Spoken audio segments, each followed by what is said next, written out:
let's play two, like Ernie Banks would say, as we're just about ready for this one to go again. Saxony Lutheran won the first game 13-0, as a matter of fact, over the Oakridge Blue Jays. And so it'll be game number 2 of our doubleheader here this evening. And pitching for the Crusaders in this game is going to be Mason Mayhew. He'll be on the mound. Jacob Johnson will be behind the plate defensively for the Crusaders. First base is going to be Aaron Eubanks. Jace Boland is at second. Colin Terry at short. Wilson Lodge will play third. Hunter Hamilton in left. Zach Lewis in center. And Nolan Hale out there in right field. Once again, as Saxony now sitting at 8-4 on the regular season with the win over Oakridge in this first game. Oakridge at 2-10.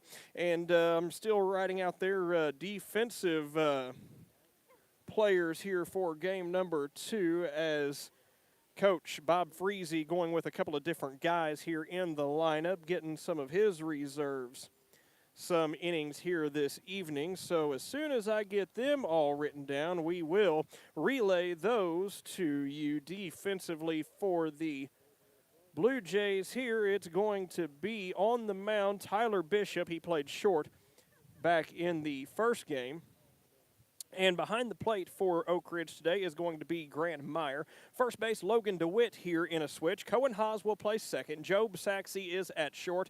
Cameron Voles over at third once again. Aaron Fodge back out in left to start this game. Caden Borgfield in center field, and Ian Grayheck is going to be in right field for the Blue Jays in this one. So they're still warming up a little bit, and then we'll get underway momentarily here on Pure Country C106, as Oakridge now sitting at 2-10 after that loss. Saxony Lutheran at 8-4. Saxony, of course, had the 3-game losing streak, but now they've won back-to-back games over Delta Monday and Oakridge just moments ago. So over on the softball field, Meadow Heights had a 9-0 lead over Oakridge. Oakridge brought it back 10-9. Right now, they are in the 7th inning on the softball field. Meadow Heights 14, Oakridge 10. So they have had a lot of offense over there on the softball field today. Maybe the Oakridge Blue Jays, head coached by my sister, maybe they can come back in this one. They already came back from a 9-0 deficit. Now they trail by 4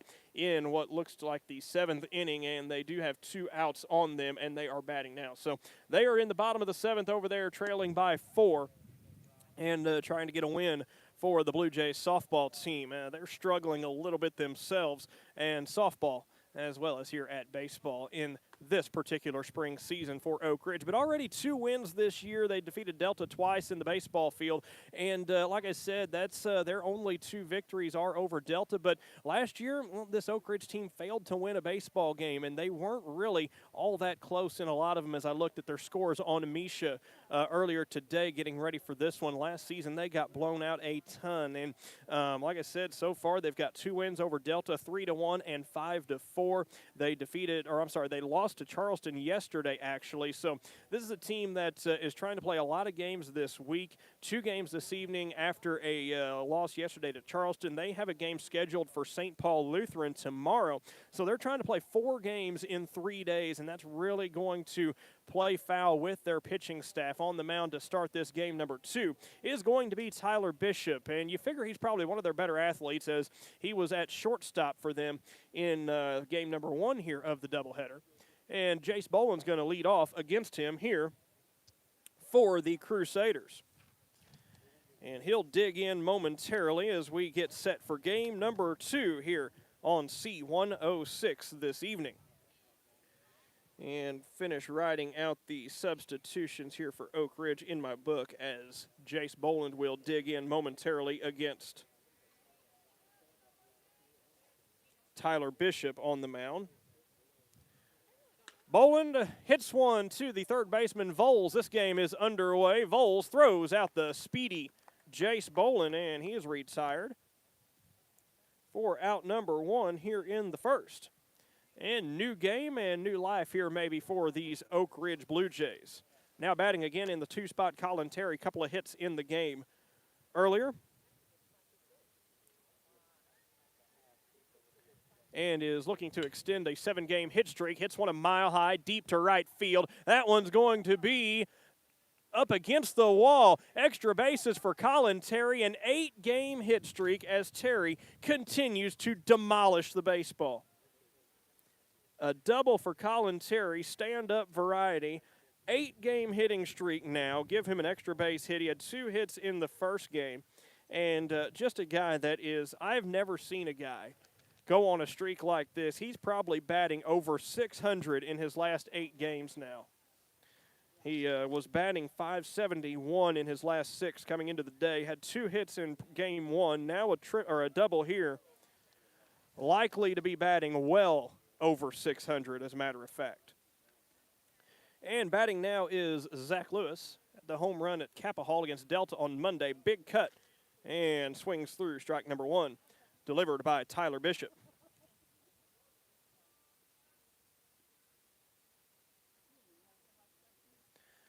They hold Terry on. Shortstop Job Saxony looking to do that work back there behind. Ball delivered low to Zach Lewis. 1-1 on Lewis. Came into the day batting .294. Well, Oakridge hanging in the softball diamond. Now 14-11. They push a run across with 2 outs. Bottom of the 7th. Trying to come back from behind of Meadow Heights over there. And a 1-2 count on Zach Lewis. Pulling for the Oakridge softball team. My sister, the head coach over there, has been a couple of years now. Also helps coach their volleyball team up here at Oakridge. Bishop delivers, breaking ball, missed it high, ball 2 to Zach Lewis. Last season batted .241, so far this season batting .294. It's about a 50-point average bump from his junior to his senior year. And he misses low, does Tyler Bishop. Makes it a full count here on Zach Lewis. And the runner on second is Colin Terry. Had that 1-out double after Bolin grounded out to begin this game. Lewis strikes out swinging, out number 2. And now Jacob Johnson bats. Johnson standing in. It's a solid all-around baseball player. He's a guy you can put anywhere on the diamond, and he's going to serve you well. Man on second is Colin Terry. Pitch comes home, sliced into the trees over there, over the top of the Oakridge dugout for strike number 1.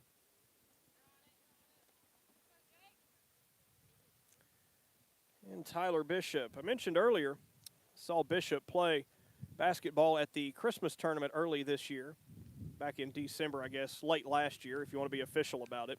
Anyways, he scored like 20-something, maybe more points against a team and was just flat dominating. And Oakridge's basketball team was a lot better this past winter than a lot of people gave them credit thinking they were going to be. This thing bounces a mile high as Johnson beats out the throw.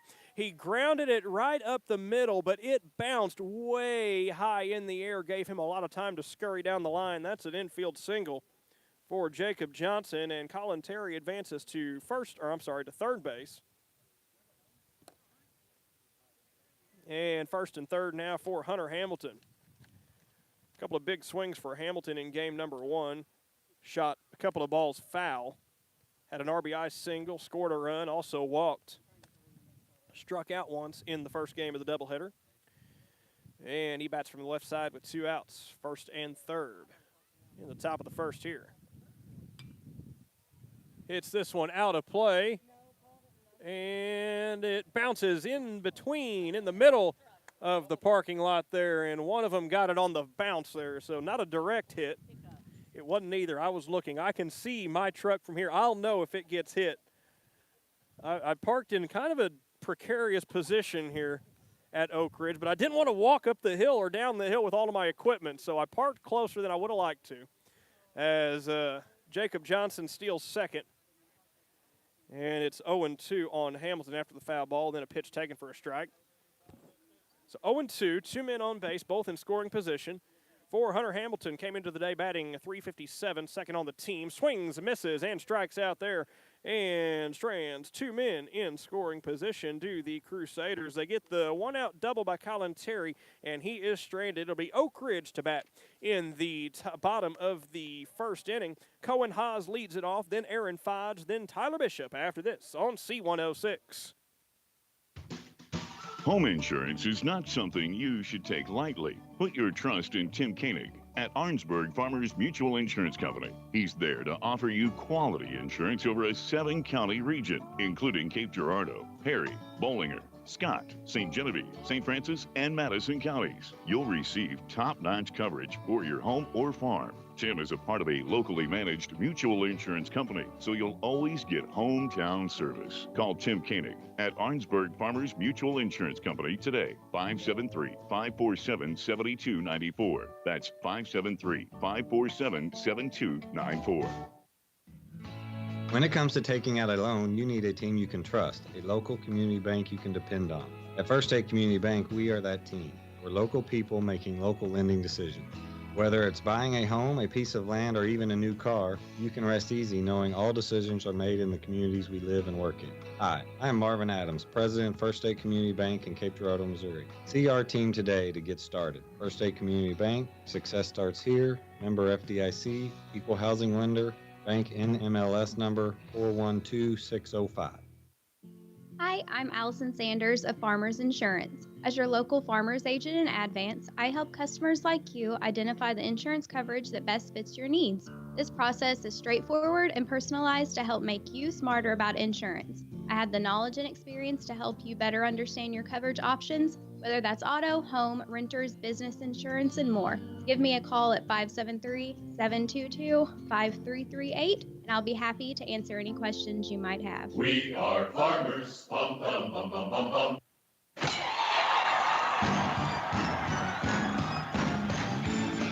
Hi, this is Wilson Lodge, and you're listening to Saxony Lutheran Crusader Baseball on C106. We are scoreless heading into the bottom of the first inning, and Saxony, after winning 13-0 in Game 1 of the doubleheader, well, they had a couple of men in scoring position, but stranded them both in the first, and it'll be Mason Mayhew, the lefty, on the mound here for Saxony Lutheran.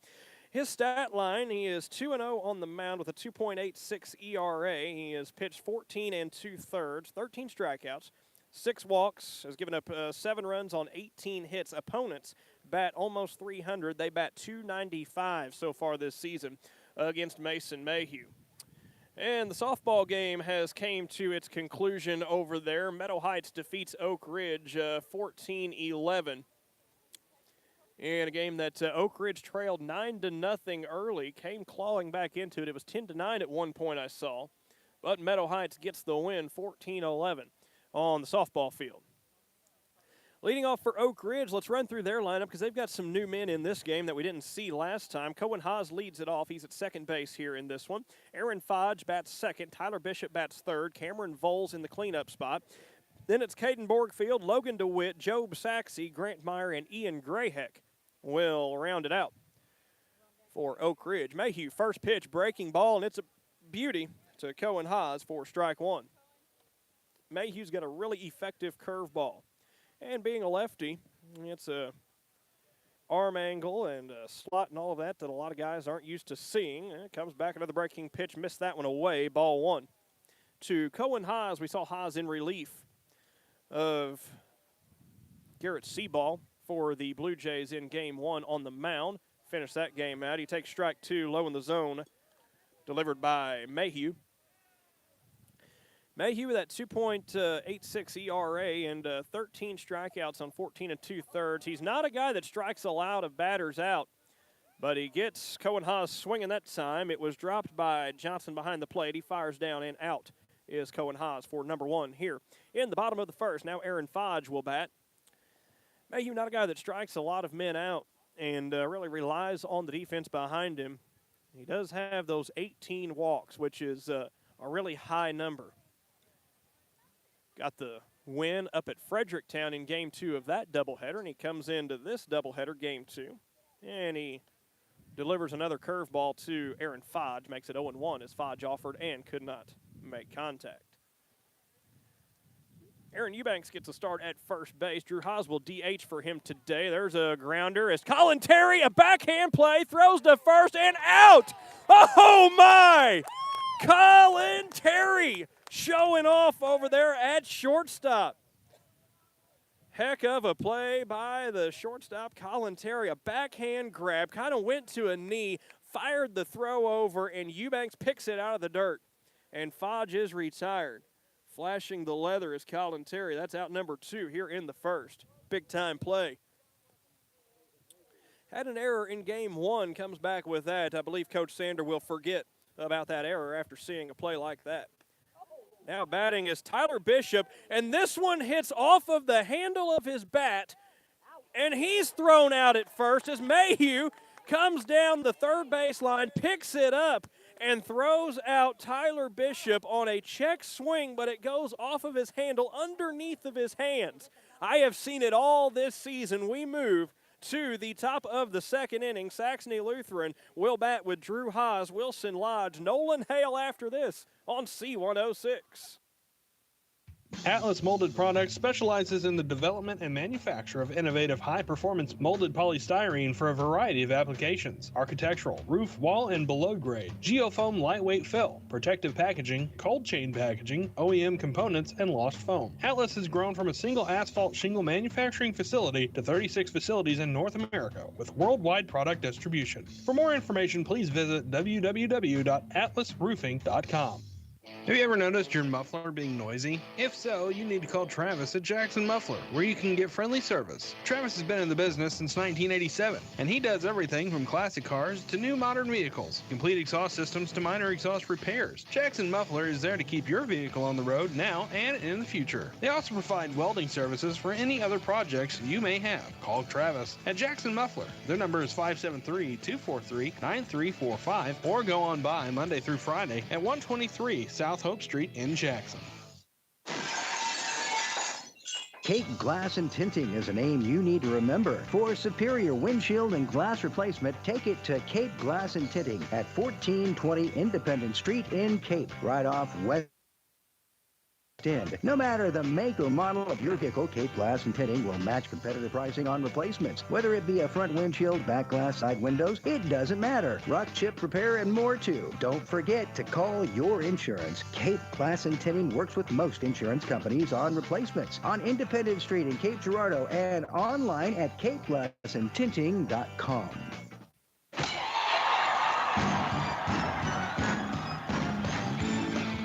Hi, this is Owen Johnson, and you're listening to Saxony Lutheran Crusader Baseball on C106.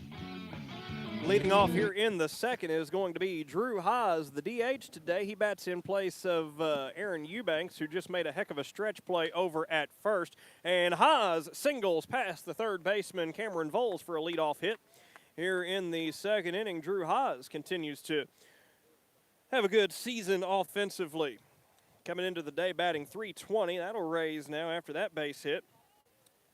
Had a hit or two back in game 1, too. I'm not sure. I've got my book flipped over here. Didn't have a chance to make a lot of notes and all of that for game to game here. Yeah, I had a single and an RBI back in the first game. Now it's Wilson Lodge. He got a base hit, and Saxony won the game. I told you, Lodge was hitless in that 3-game losing streak. He was also hitless at Fredericktown, and Saxony dropped a game up there. Now, he doesn't have a hit in every Saxony Lutheran win, but when Lodge gets hit, Saxony has a better chance to win, just looking at the coincidental numbers.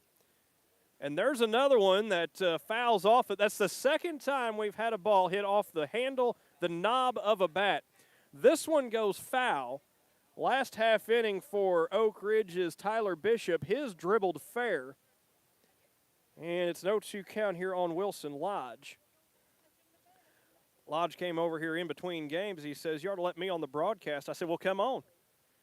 Come on, Lodge. I ain't scared of you. I got a second headset, and maybe one of these days we'll get Lodge up here for a post-game interview. Maybe after he hits a home run or something. I don't know. 1-2 pitch on him. He fouls this one. No, that's going to stay fair, high on the infield, and coming in to make the play is the first baseman, Logan DeWitt. Squeezes out Wilson Lodge there, flying out to the third baseman, out number 1 here in the inning. And now to be Nolan Hale to bat. Hale gets the start here in game 2. He's out in right field today. Had a base hit in a pinch hit appearance back in game number 1. And he sucks in the gut and gets out of the way of that one. Ball 1 inside. On deck is Mason Mayhew. Gets the start on the mound, and Hale grounds one underneath of the shortstop Saxony. He's on. And it's Haas at second, and Nolan Hale reaches base. So it's first and second now, and Mayhew will bat. Hale another base hit today. He's got 2 hits here in the doubleheader. And now it will be Mayhew. As I said, he'll bat from the left-hand side. He came into the day batting .308. Got a walk back in game number 1. And with 2 outs here, just 1 out here in this inning. Mayhew swings. And it is strike 1 on Mayhew. Just 1 out here in the inning. The scoreboard has 2 out there. Coach Sandra looking at that and getting that checked with the umpires. And they will confer and confirm that there is just 1 out. Now the scoreboard is fixed, and we are ready to go. 0-1 count.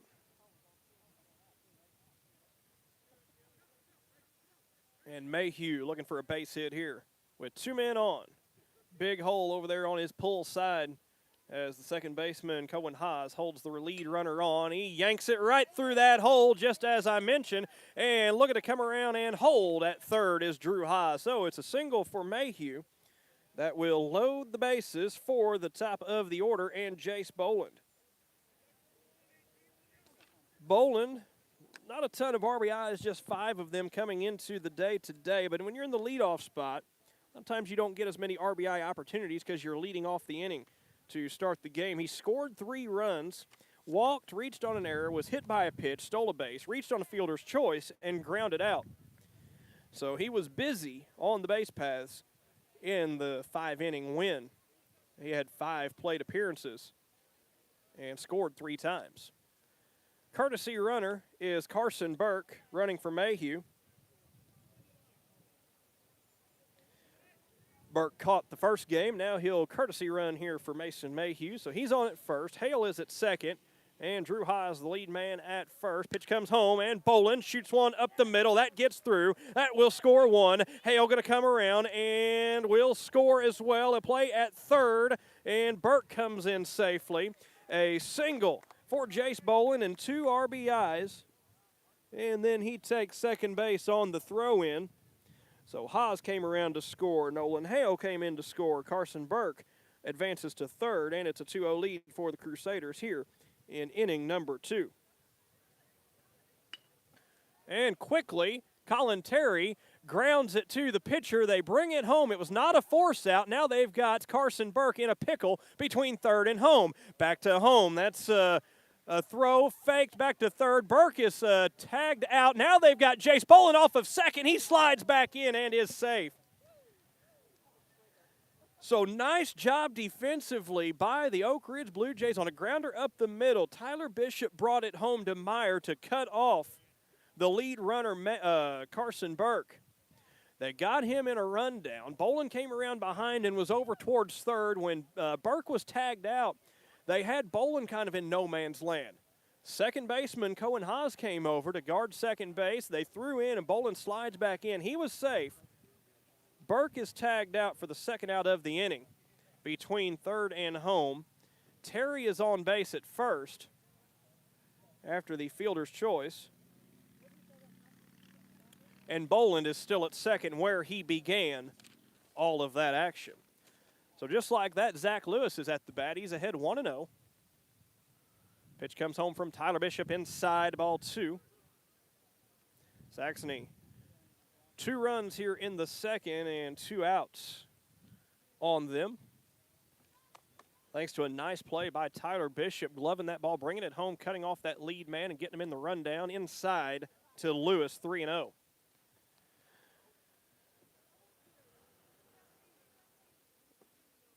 Lewis, 2 walks, a strikeout, reached on an error in game 1. That broke his 5-game hit streak. So unlucky there, although he did reach base multiple times. Pitch comes home to him. It is strike 1. On the center fielder, Zach Lewis made a nice play out there in center, too, late in the game. Had a long way to run on a shallow pop-up.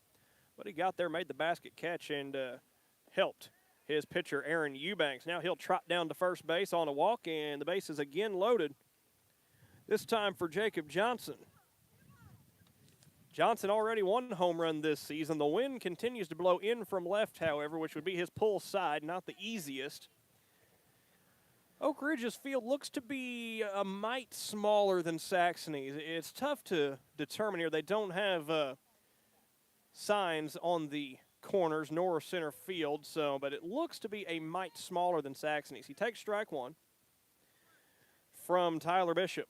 And whether it's a home run or just a solid shot in the gap, a base hit, whatever, it would score runs here with good speed on the base pass. Lead man Boland will score regardless if he gets a base hit. And Colin Terry, pretty good wheels at second. But Johnson's behind 0-2, and Bishop trying to get out of this inning, and the base is loaded with limited damage. The 0-2 comes home. It is chopped to the shortstop. Going to be a tough play for Saxey. Over to first. He throws high, and it is a RBI reaching on an error. Throwing error by Saxey, the shortstop. Everybody advances 90 feet. Jace Boland came in to score, and it's 3-0 for the Crusaders. Now it's Hunter Hamilton. Hamilton struck out in the first, and he hits this one in the gap in left center on a rope out there. That is deep, and it 2-hops the wall. 1, 2, maybe 3 runs will score as Hamilton is held at second. A bases clearing double, 3 RBIs for Hunter Hamilton here. And that is going to maybe give him the lead on RBIs over Blake Gabler. They've been pushing the pace. Gabler had 12 coming into the day. Hamilton had 11.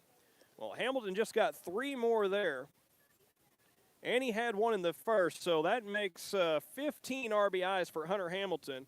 And let's see, Gabler had 1 RBI in game 1, so he's got 13. So, yes, Hamilton now the team leader with those 15 RBIs after the 3-run double. And now batting is Drew Haas as Saxony bats around here. Haas led off this inning with a single.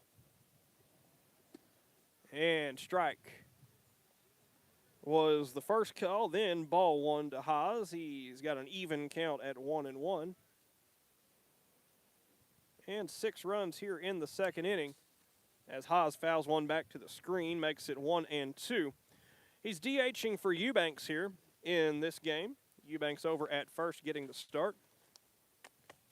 Haas singled, scored to lead off this inning as the Crusaders had a big third inning in game 1. So far, they've got a big second inning here in game 2. A beautiful breaking pitch fooled Haas, and Tyler Bishop sits him down looking to get out of the inning, but the 3 RBI triple blew it open by Hunter Hamilton. 6-0 as we head to the bottom of the second inning, and Oakridge will try to get a run on the board with Cameron Voles, Caden Borgfield, then Logan DeWitt after this on C106.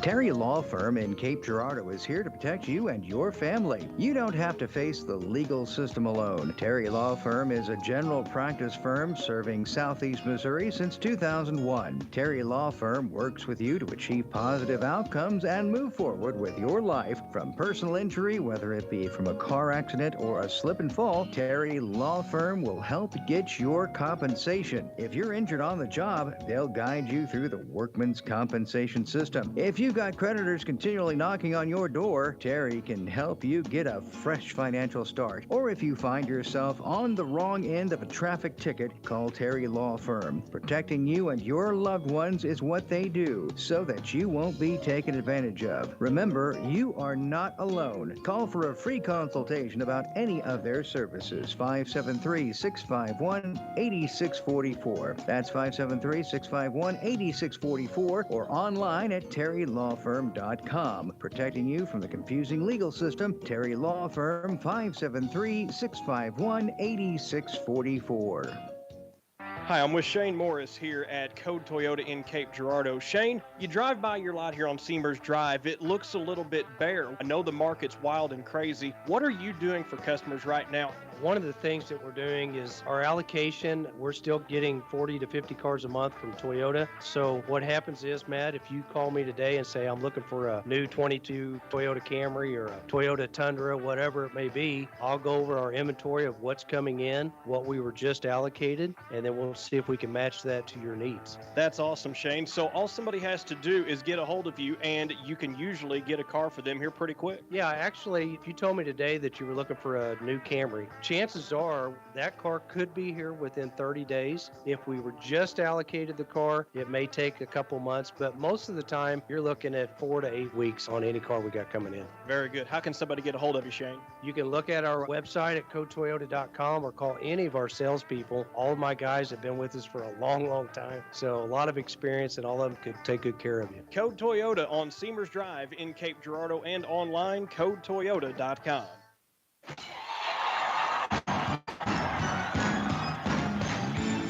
Hi, this is Mason Mayhew, and you're listening to Saxony Lutheran Crusader Baseball on C106. Into the bottom of the second inning, and Oakridge leads it off. Cameron Voles. He's in the 4 spot here in this game. He was in the 5 spot in game 1 of the doubleheader. And he takes outside ball 1 from Mason Mayhew on the mound. Lefty pitches to righty. Bounces this one in, and it'll be ball 2 for Mason Mayhew. Our games this evening brought to you by PJR and Associates. Also, Atlas Molded Products, specializing in the development and manufacture of innovative high-performance molded polystyrene for a variety of applications. If you want to learn what all that means, you can visit atlasroofing.com. This one's fouled out of play and over towards the softball field, where they're having some Little League practice over there now. Makes it strike 1 to Voles. 2-1. On Cameron. Caden Borgfield awaits on deck. After that, Logan DeWitt. Anybody reaches, it'll be the shortstop, Job Saxey. 2-1 pitch. Breaking ball, strike 2. Taken there by Voles. Our game also brought to you by Jackson Muffler with friendly service since 1987. Travis works on classic cars, modern ones too, complete exhaust systems and more. 123 Hope Street in Jackson. Breaking pitch sat on and one hopped to Jace Boland at second base. Throws over to Eubanks and out is Voles. Another nice play there by Jace Boland. Sat on that one, waited on it to get to him, knowing that the hop was going to come up high where he wanted it. And he fires over with time to retire Voles. Now it's Caden Borgfield, center fielder for the Blue Jays with 1 out here in the second. He bats against Mason Mayhew. Mayhew rears back and takes something off of that one.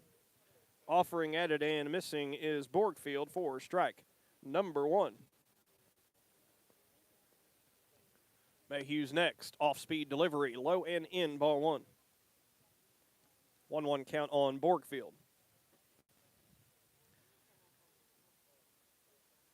They play Borgfield straight up. Maybe a little bit to pull, especially in right, with Nolan Hale cheating into that right center field gap. Ball gets past Jacob Johnson, and it'll be 2-1 on Borgfield on that pitch in the dirt by Mayhew. DeWitt's on deck, and it's a 2-1 pitch incoming, fouled back and makes it 2-2.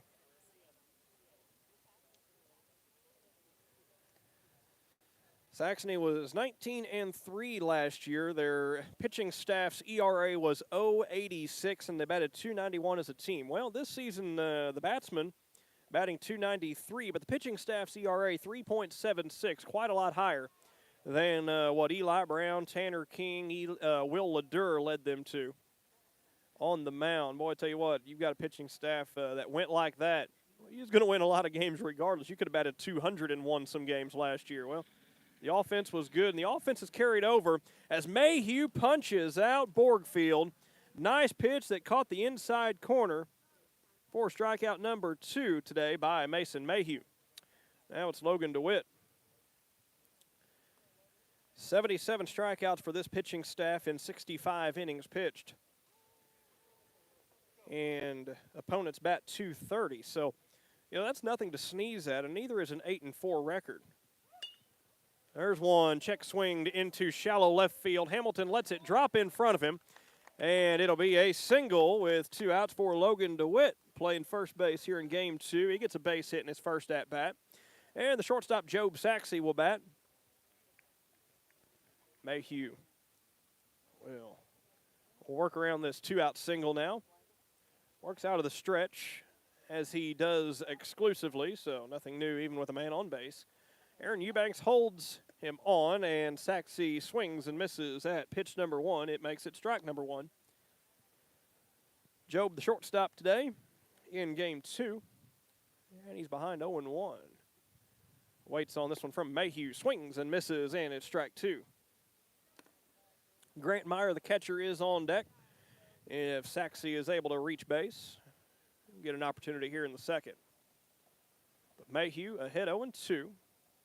Johnson sets up, and it is shot through the hole between first and second, and that's a base hit for Saxey. Back-to-back 2-out singles. Job Saxey on. And a little 2-out something going here for Oakridge. Brings in the catcher, Grant Meyer. So Meyer trying to continue the little 2-out base hit rally here in the second inning. Saxony put 6 runs across in their half of the second. Oakridge trying to answer and keep this game somewhat closer than that 13-0 spread of game 1. Mayhew, first pitch, way inside, swung on and missed, got away from Johnson and bounces high to the screen. Both runners advance on the swing and the miss. Strike 1 by Meyer, but DeWitt's at third and Saxey now at second. 2 men in scoring position for Meyer.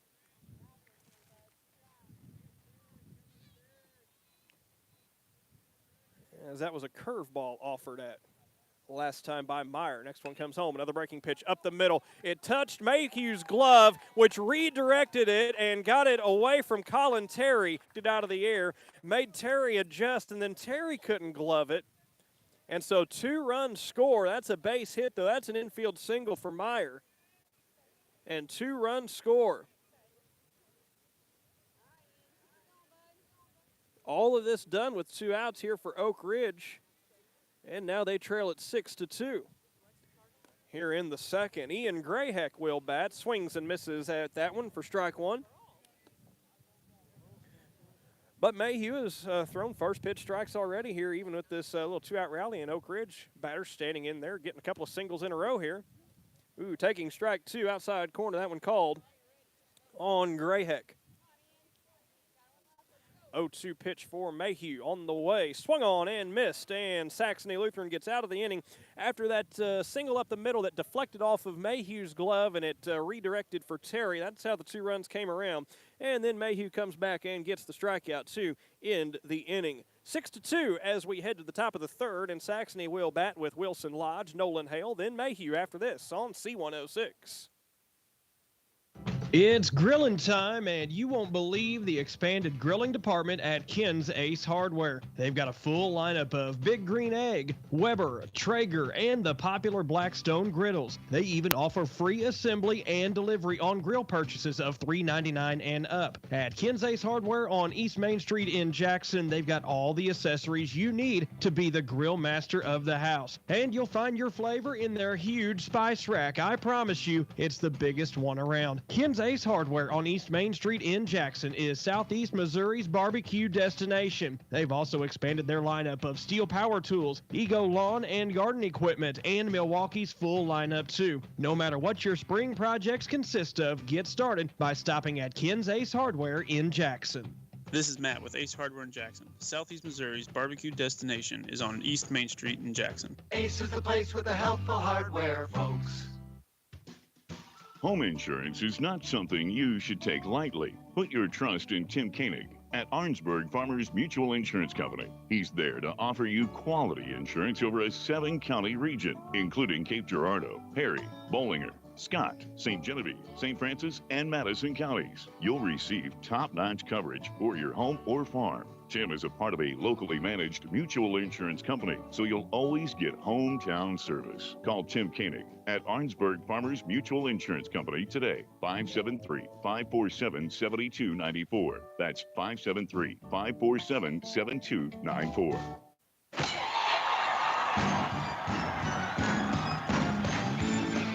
Hi, this is Jacob Johnson, and you are listening to Saxony Lutheran Crusader Baseball on C106. Leading off the top of the third is Wilson Lodge. He flied out to the first baseman last inning. So he's 0 for 1 here in this game. Got a hit in the game number 1, though. He's ahead 2-0. The pitch bounces in. Makes it 3-0 here on Wilson Lodge. Our game today brought to you by Code Toyota on Seamers Drive in Cape Girardeau. Despite the current situation and despite their lot looking kind of bare when you drive by, check with them because they are allocated a number of vehicles each month. So they can get you a new Toyota at Code Toyota on Seamers Drive in Cape Girardeau. As Lodge taking all the way, and strike one fired home by the pitcher Tyler Bishop.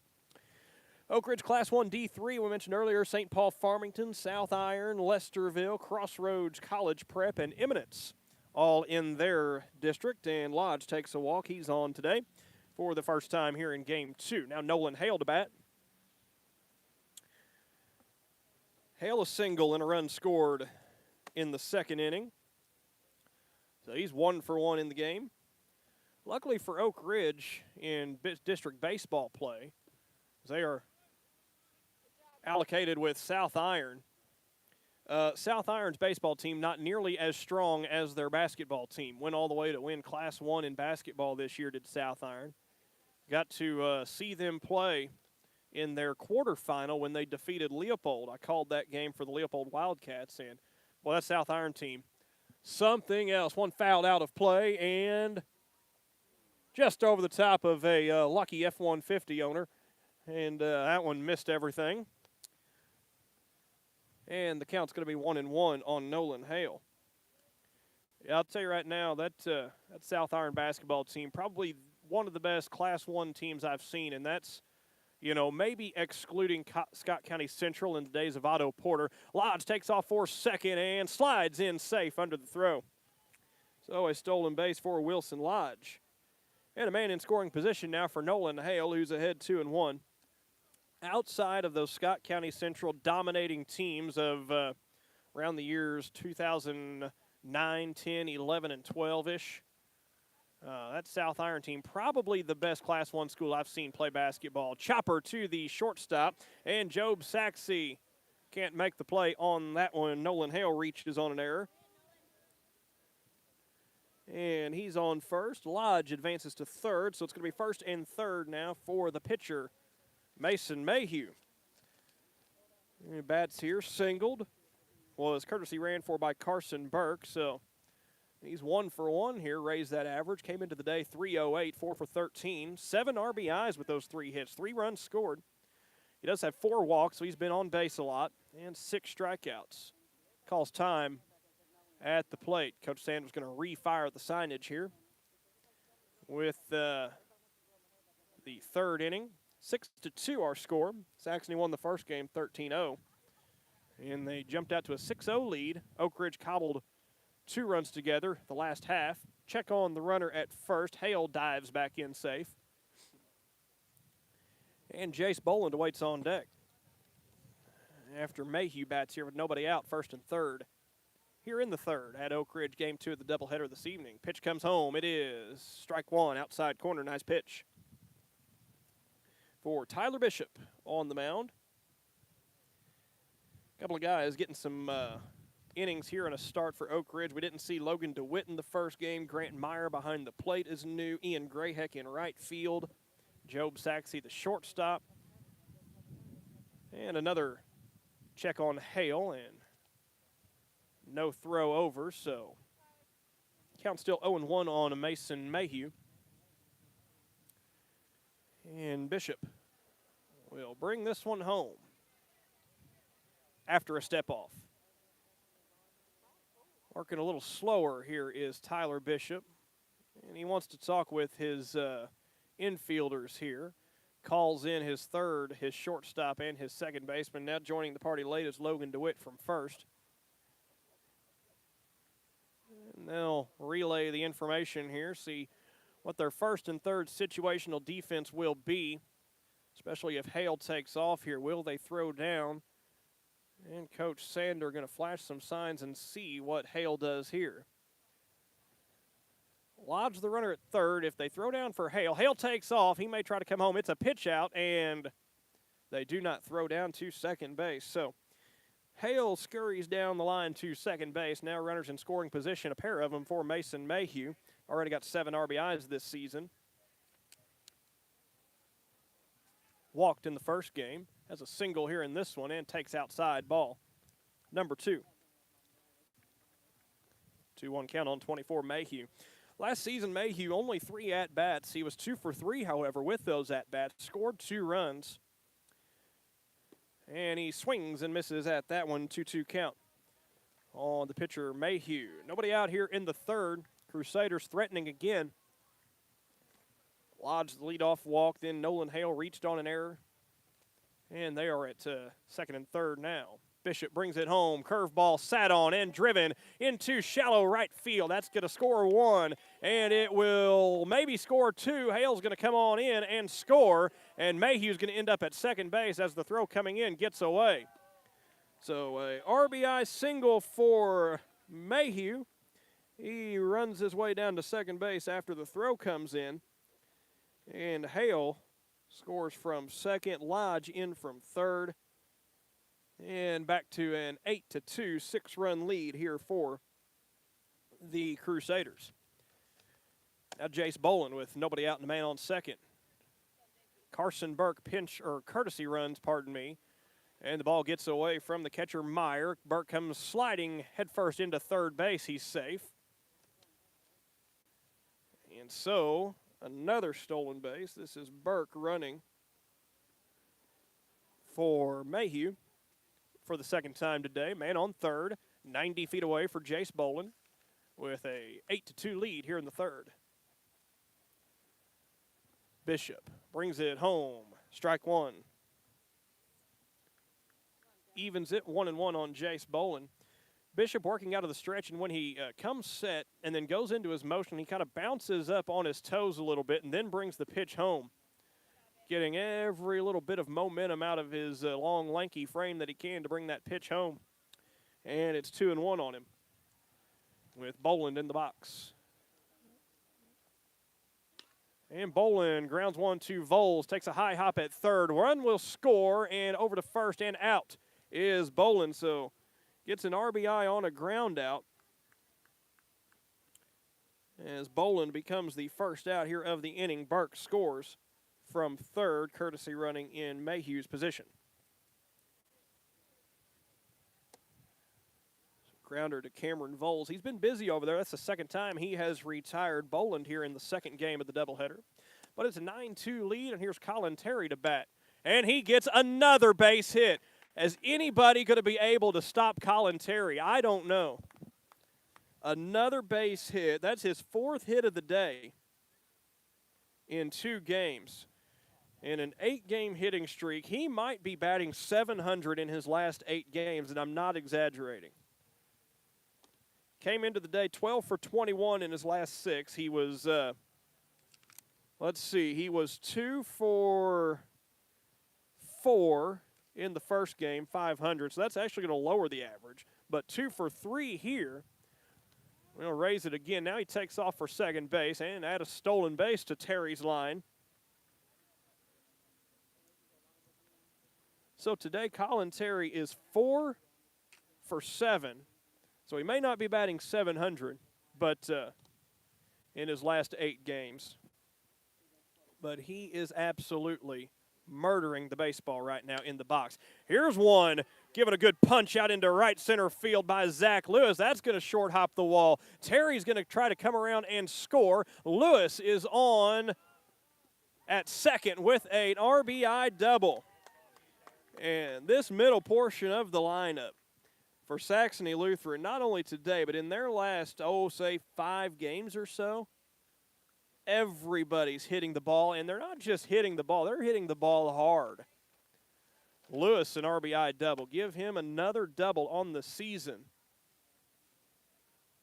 Lewis now has 7 doubles this season. And time is called by Bob Freese. We may see a pitching change. Indeed, we will. Here in the third inning, Saxony Lutheran leads it 10-2. Batting will be Jacob Johnson. After the pitching change, we'll take a 60-second break and be right back. After this, Saxony leads at 10-2, Game 2 of the doubleheader right here on C106. When it comes to taking out a loan, you need a team you can trust, a local community bank you can depend on. At First State Community Bank, we are that team. For local people making local lending decisions. Whether it's buying a home, a piece of land, or even a new car, you can rest easy knowing all decisions are made in the communities we live and work in. Hi, I am Marvin Adams, President of First State Community Bank in Cape Girardeau, Missouri. See our team today to get started. First State Community Bank, success starts here. Member FDIC, equal housing lender, bank NMLS number 412605. Hi, I'm Allison Sanders of Farmers Insurance. As your local farmers agent in Advance, I help customers like you identify the insurance coverage that best fits your needs. This process is straightforward and personalized to help make you smarter about insurance. I have the knowledge and experience to help you better understand your coverage options, whether that's auto, home, renters, business insurance, and more. Give me a call at 573-722-5338, and I'll be happy to answer any questions you might have. We are farmers. Bum, bum, bum, bum, bum, bum.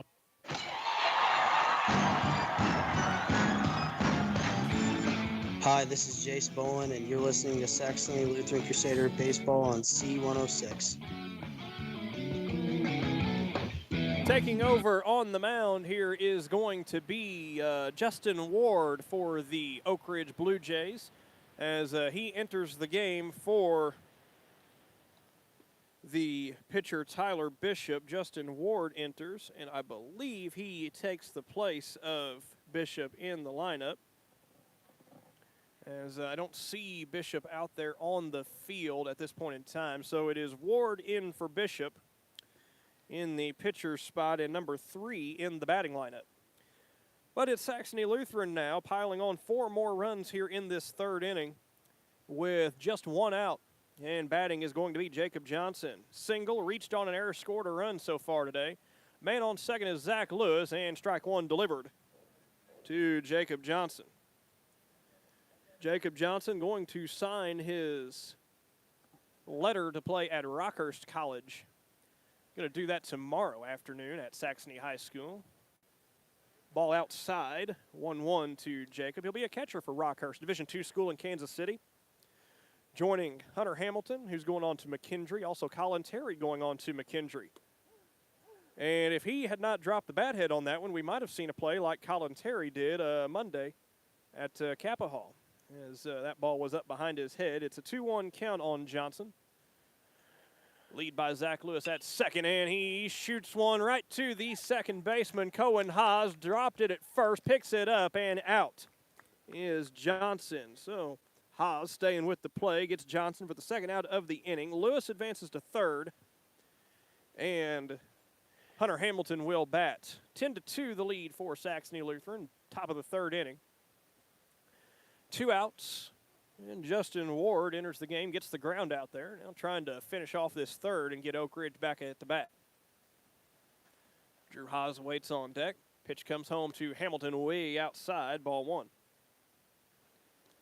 To Hamilton. Our game today brought to you by Cape Glass and Tinning for rock chip repair, broken and cracked windshields. If you need them replaced, take them to Cape Glass and Tinning, 1420 Independence. Just off of West End Boulevard is where you will find Cape Glass and Tinning. And don't forget, they work with your insurance. Hamilton swinging a miss and makes it 1-1. Ward from the stretch will bring this one home. Shot down the right field line. That one's going to stay fair, and it's going to bounce and go all the way to the wall. That's extra bases for Hamilton. An RBI double. He'll stop at second base. 4th RBI of the game, 2nd double of the game, and 5th RBI today for Hunter Hamilton. He's having a career day here against Oakridge.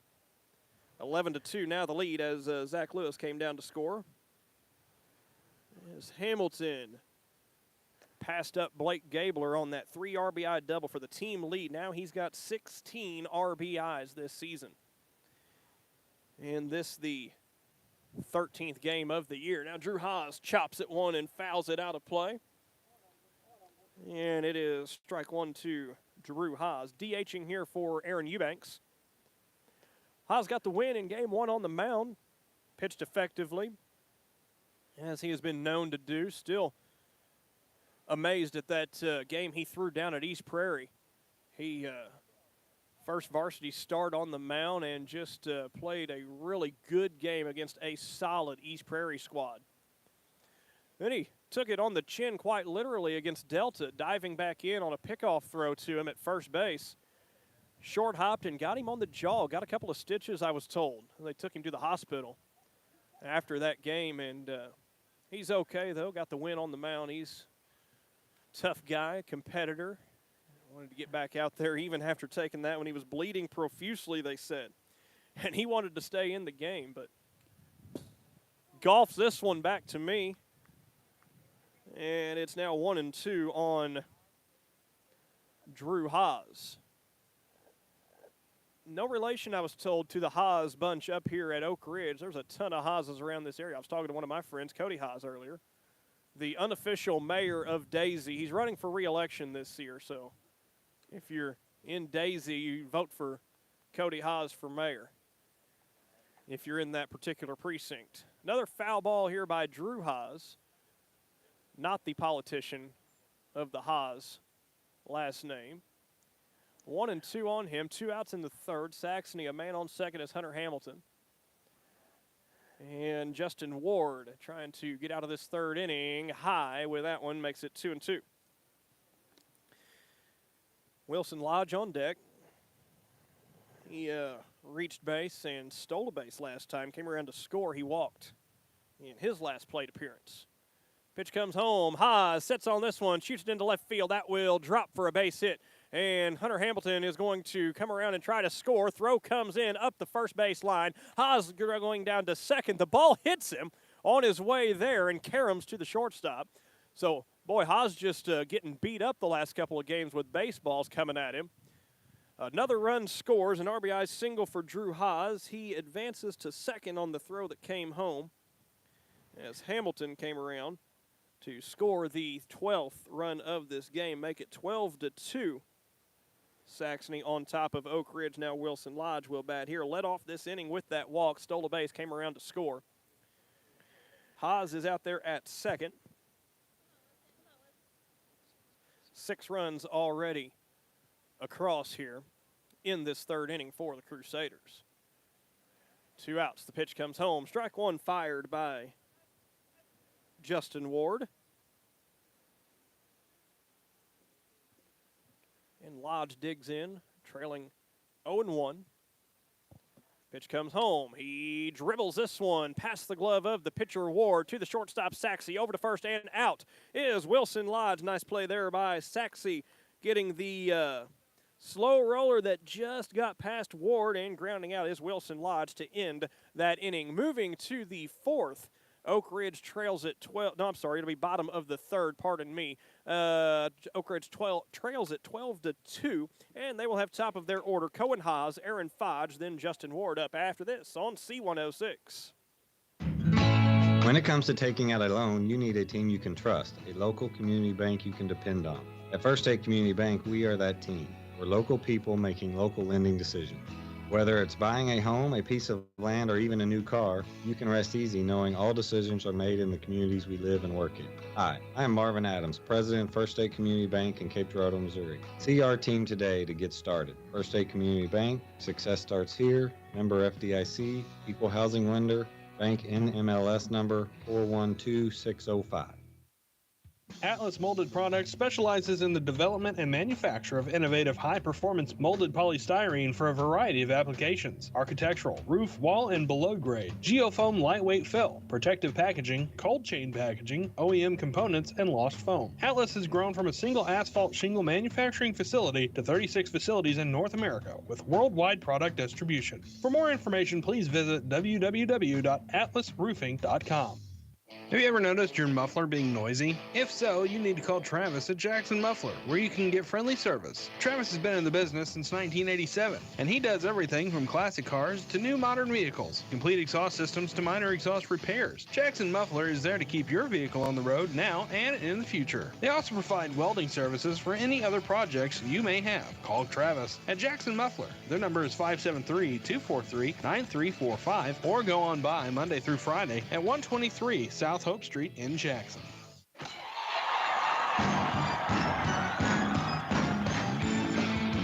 Hi, this is Hunter Hamilton, and you're listening to Saxony Lutheran Crusader Baseball on C106. Back into the bottom of the third inning, and the Crusaders a 12-2 lead over Oakridge here. And Oakridge will bat in the bottom half of the third with the top of their order, Cohen Haas, Aaron Fodge, and then Justin Ward. Anything happens, it'll be Cameron Voles. And Oakridge had 2 outs in the second inning, then 3 singles in a row, brought home 2 runs. And then Grayheck struck out to end that threat, but they strung 3 hits together and put 2 runs across. And now they'll be working against Mason Mayhew here in the third. He's still on the mound. The lefty delivers, and it is low, ball number 1 to Cohen Haas. Our game today brought to you by Ken's Ace Hardware on East Main Street in Jackson. Your grilling headquarters in Southeast Missouri's barbecue destination is Ken's Ace Hardware, East Main Street in Jackson. Check him out. 1-1 count on Cohen Haas. Pitched a little bit in relief, and he fouls this one back. Pitched in relief in Game 1. He's at second base here for the Blue Jays in Game 2. Oakridge population 237. How about Oakridge? It's home to the very first high school in Southeast Missouri. That was back in 1874. They had the very first high school in Southeast Missouri. Early pioneers used to call this area Lizard Lick, so I don't know where that came from, but that's the kind of research you find out when you listen to me on the radio. 3-2 the count. And strike 3 is called on Cohen Haas, as Mayhew sets him down for out number 1 here in the inning. You just wait. You'll win $10 because of that one of these days in a trivia contest. And then you'll be thanking me. I'll be waiting on my commission. And standing in now is Aaron Fodge. This area was settled in 1795, as a matter of fact. Grounder up the middle. Colin Terry can't make that play on a dive. And it's a single here by Fodge. He's on at first. Now to bring in Justin Ward to bat. Replaced Bishop on the mound, and in the lineup here in the 3 spot, Justin Ward will now bat.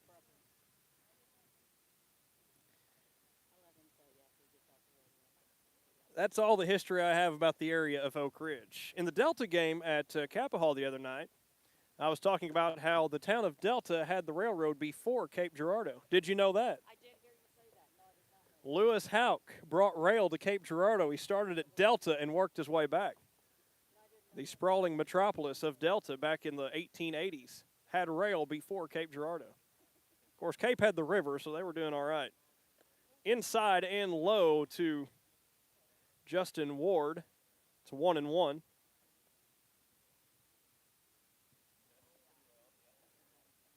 And with 1 out here in the third, Oakridge man on first. That's the single by Fodge. And now Ward trying to string a couple of hits together like they did last inning and put a couple of runs across here on Mayhew.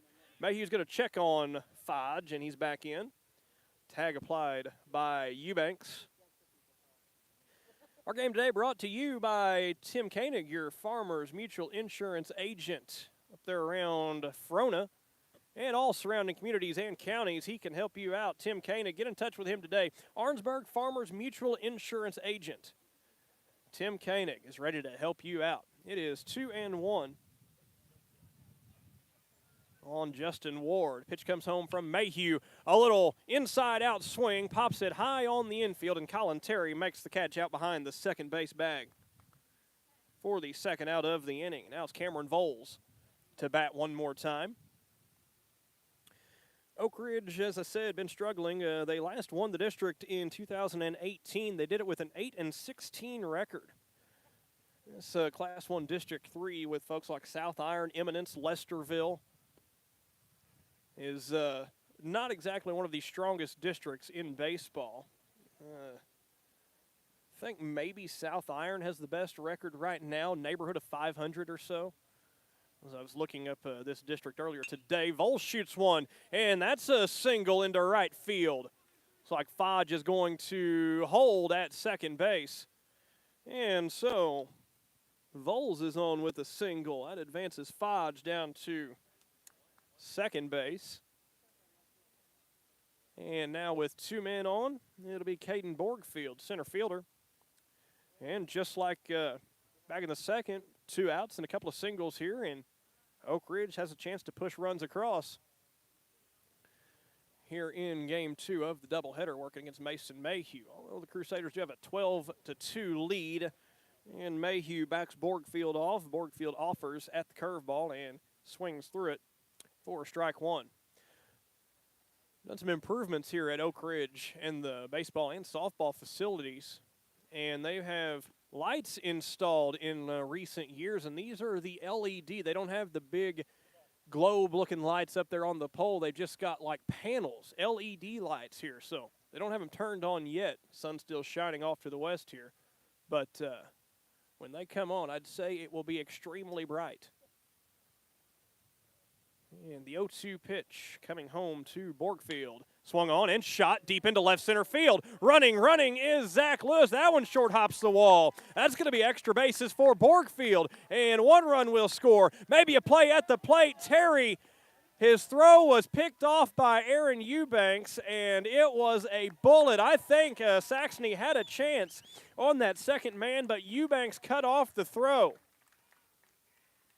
And now it's 12-4. Fodge came around to score easily on the double by Borgfield. And coming around then was Cameron Voles from first base. Throw was coming home to try and gun Voles down, and it was cut off by Eubanks.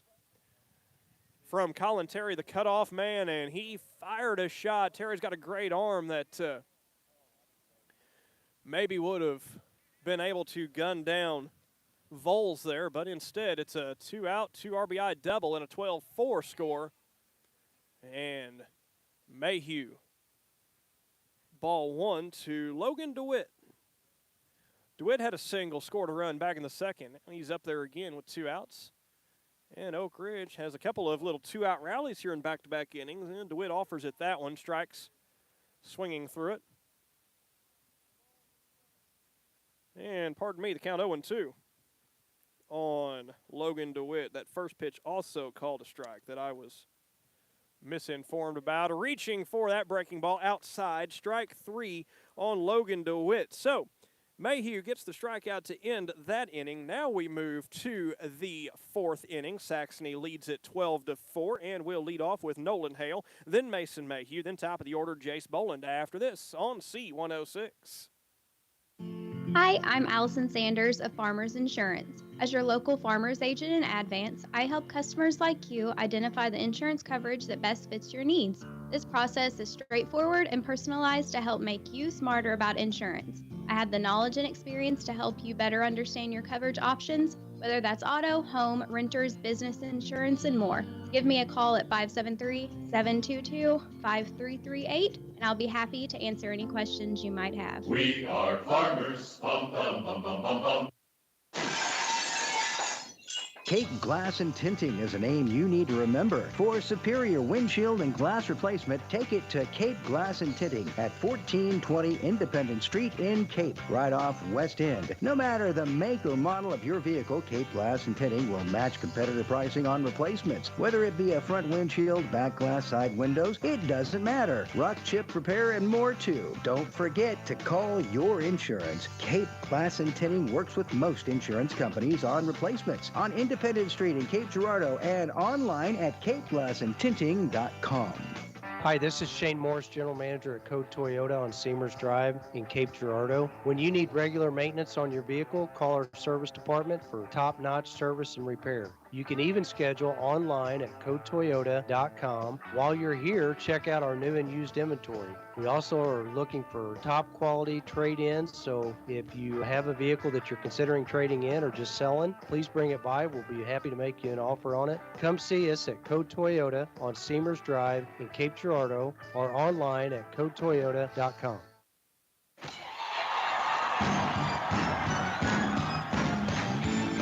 Hi, this is Jace Bowen, and you're listening to Saxony Lutheran Crusader Baseball on C106. Into the top of the fourth inning we go. Carson Burke's going to pinch hit here in place of Nolan Hale. So we have Carson Burke now batting. After that, looks like Mayhew, then Boland, and I believe I overheard Coach Sanders say that he's inserting Owen Johnson in Terry's position, number 2 in the lineup. So we'll wait on that and make sure as they come to bat. And Justin Ward still on the mound here for Oakridge. Our game this evening brought to you by the Terry Law Firm, on your side so you don't have to face the confusing legal system alone. The Terry Law Firm, if you're on the wrong end of a traffic ticket or other issues, workman's comp claims, things like that, why? The Terry Law Firm helps you navigate the confusing legal system. The help you need awaits at the Terry Law Firm. Learn more, terrylawfirm.com. 12-4 lead for Saxony here in Game 2 of the doubleheader. The lights have now been turned on. And I think if you stared at those too long, they'll burn your eyes out. They are bright. And ball outside to Burke. He's ahead 2-0. Digging back in, working against Justin Ward, still on the mound here for Oakridge. Next one comes home. Burke hits this one. That's going to be a little blooper into left field for a single. Carson Burke gets on with a little bloop single there, and that's his second hit of the day. Had a base hit back in the first game. So it's a good day for Carson Burke. Getting a couple of hits here, maybe some confidence for him going down the stretch run. Saxony Lutheran's usual catcher. Has probably started about 75% of the games behind the plate, and they're going to need him to be able to hit the ball, too, if they want to make a little bit of a noise and some run in Class 2 District 3 with Bloomfield, Ellington, Puxico, Meadow Heights, Greenville. Batting now is Mayhew, reaching for that one, strike one. Mayhew, a couple of hits already here. 2 singles, and one of them was an RBI. He came around to score as well. Well, his position did. Burke was courtesy running for him at that time. Up and away, ball 1 to Mayhew. Delivered by Justin Ward. Our game also brought to you by First State Community Bank, with locations all over the region. Proud to support all local schools and athletes is First State Community Bank. 12-4 lead in the top of the fourth. Saxony all over the Blue Jays here. Ball in the dirt to Mayhew, makes it 2-1.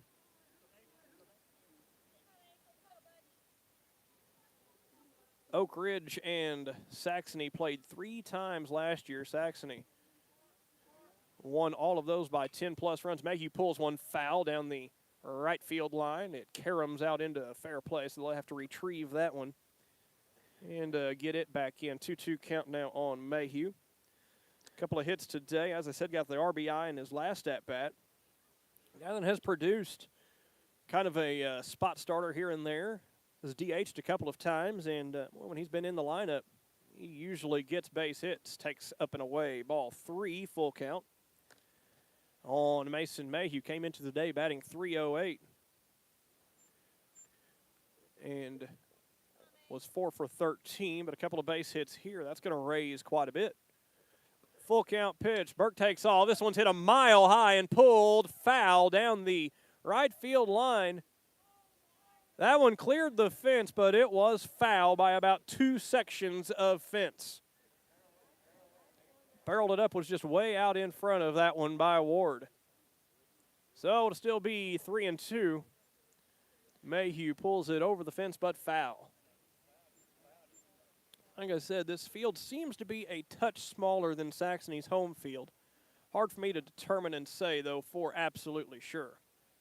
Burke takes off again. This time Mayhew. He hits this one fair, hits it another mile high. And this one is in right center field, and making the catch is Borgfield for out number 1 here in the fourth. So he would have liked to have pulled that one just inside the foul pole down the line, but not the case. He flies out to center, and Jace Bolin will bat now. Following Mayhew here in the leadoff position. Indeed, Owen Johnson is on deck, so he will pinch hit for Colin Terry. And time called late at the plate by Bolin. It is granted. And he'll dig back in against Justin Ward. Burke takes off again, a throw down, but he slides in safely. Ball gets into center field, and Burke will hold at second base. Oh, a stolen base by Carson Burke puts him 90 feet further. And it's a 0-1 count on Jace Boland.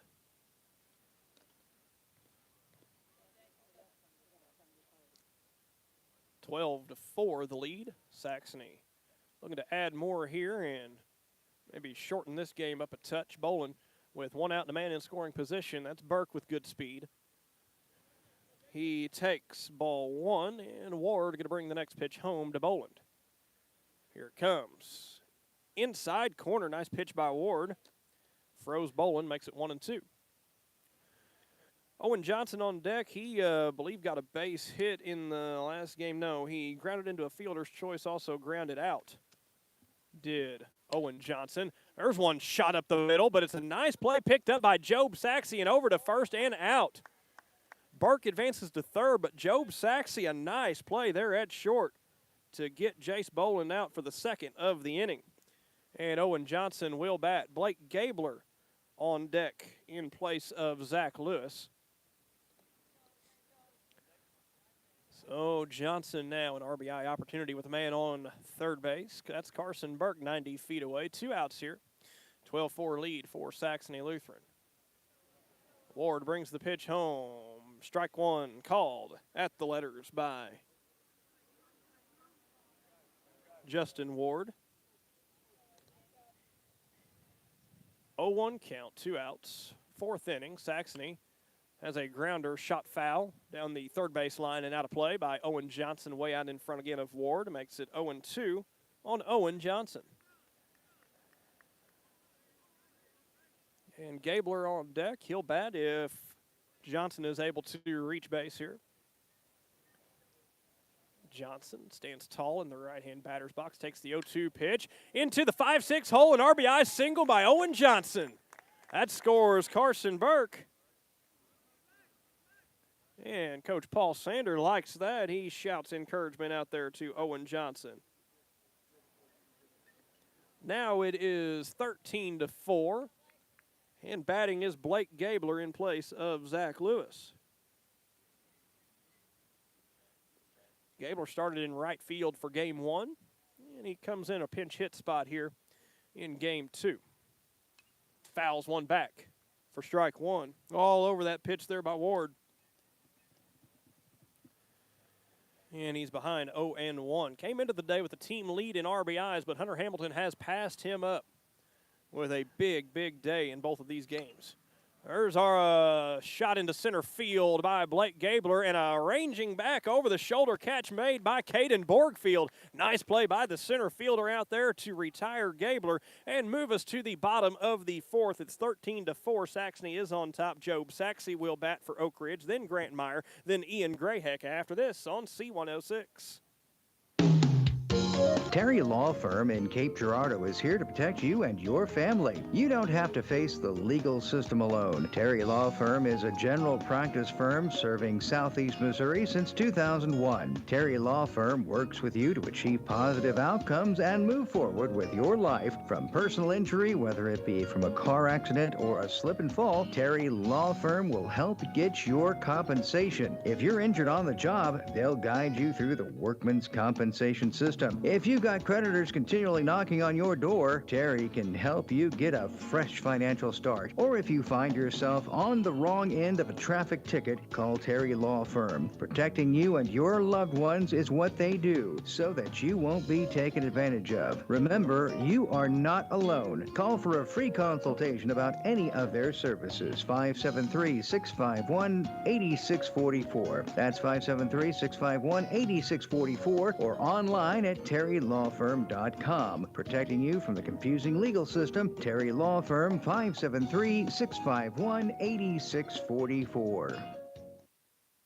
This Saturday, Brooker Auction Service will have a nice estate auction at 4145 South 525th Road at East Prairie starting at 9:30. Selling at noon will be guns and a 77 Lincoln Town Car, but come out early for lots and lots of nice antique items, including jewel tea dishes, lots of old soda bottles, nice old Crocs, double drain tubs, cast iron pieces, and lots more nice old items. That's this Saturday at East Prairie starting at 9:30. Call 573-794-2682 with questions, and you can view a complete listing with pictures on auctionzip.com.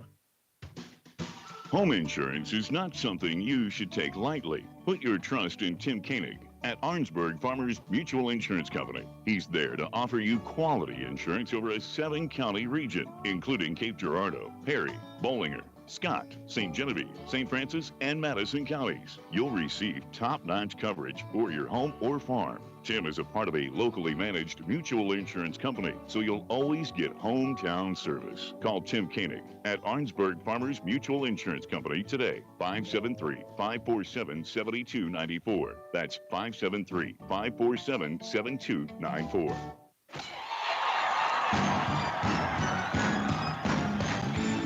Hi, this is Drew Hawes, and you're listening to Saxony Lutheran Crusader Baseball on C106. Leading off here for Oakridge, they trail at 13-4, working against Mason Mayhew, still on the mound for Saxony Lutheran. It's Job Saxey, and he's quickly behind 0-2 after fouling that one back.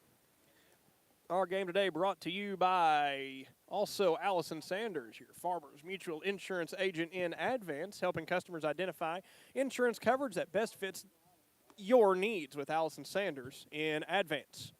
Ball outside, delivered by Mayhew, 1-2. Job Saxey had a 2 RBI single back in the second, got Oakridge on the board, and he swings and misses and strikes out that time for the first out here in the bottom of the fourth inning by Mason Mayhew. Now batting is Grant Meyer, the catcher. He also had a single back in the second, as the 6, 7, 8 men in Oakridge's lineup went single, single, single to bring those 2 runs in the second. They added 2 more in the third with 2 outs on a double by Caden Borgfield. But that's all so far, and the pitching and the defense has not held up, and that has given Saxony Lutheran 13 runs to Oakridge's 4. Foul ball by Grant Meyer back to the screen right side, and he's behind 0-1 to Mayhew. Next pitch outside, ball 1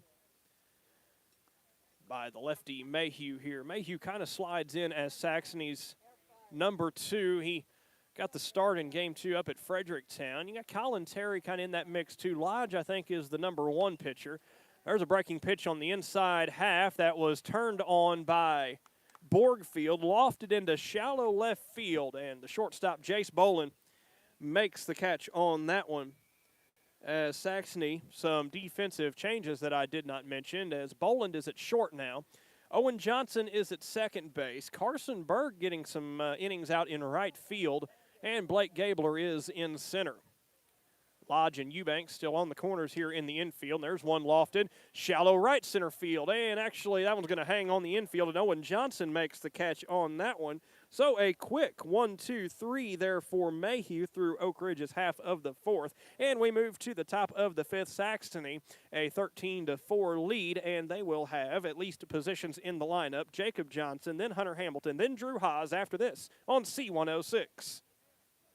It's grilling time, and you won't believe the expanded grilling department at Ken's Ace Hardware. They've got a full lineup of Big Green Egg, Weber, Traeger, and the popular Blackstone griddles. They even offer free assembly and delivery on grill purchases of $3.99 and up. At Ken's Ace Hardware on East Main Street in Jackson, they've got all the accessories you need to be the grill master of the house. And you'll find your flavor in their huge spice rack. I promise you, it's the biggest one around. Ken's Ace Hardware on East Main Street in Jackson is Southeast Missouri's barbecue destination. They've also expanded their lineup of steel power tools, Ego lawn and garden equipment, and Milwaukee's full lineup too. No matter what your spring projects consist of, get started by stopping at Ken's Ace Hardware in Jackson.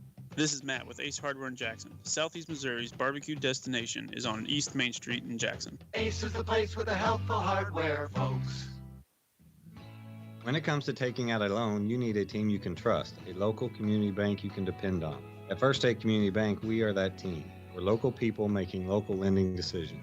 Whether it's buying a home, a piece of land, or even a new car, you can rest easy knowing all decisions are made in the communities we live and work in. Hi, I'm Marvin Adams, President of First State Community Bank in Cape Girardeau, Missouri. See our team today to get started. First State Community Bank, success starts here. Member FDIC, equal housing lender, bank NMLS number 412605.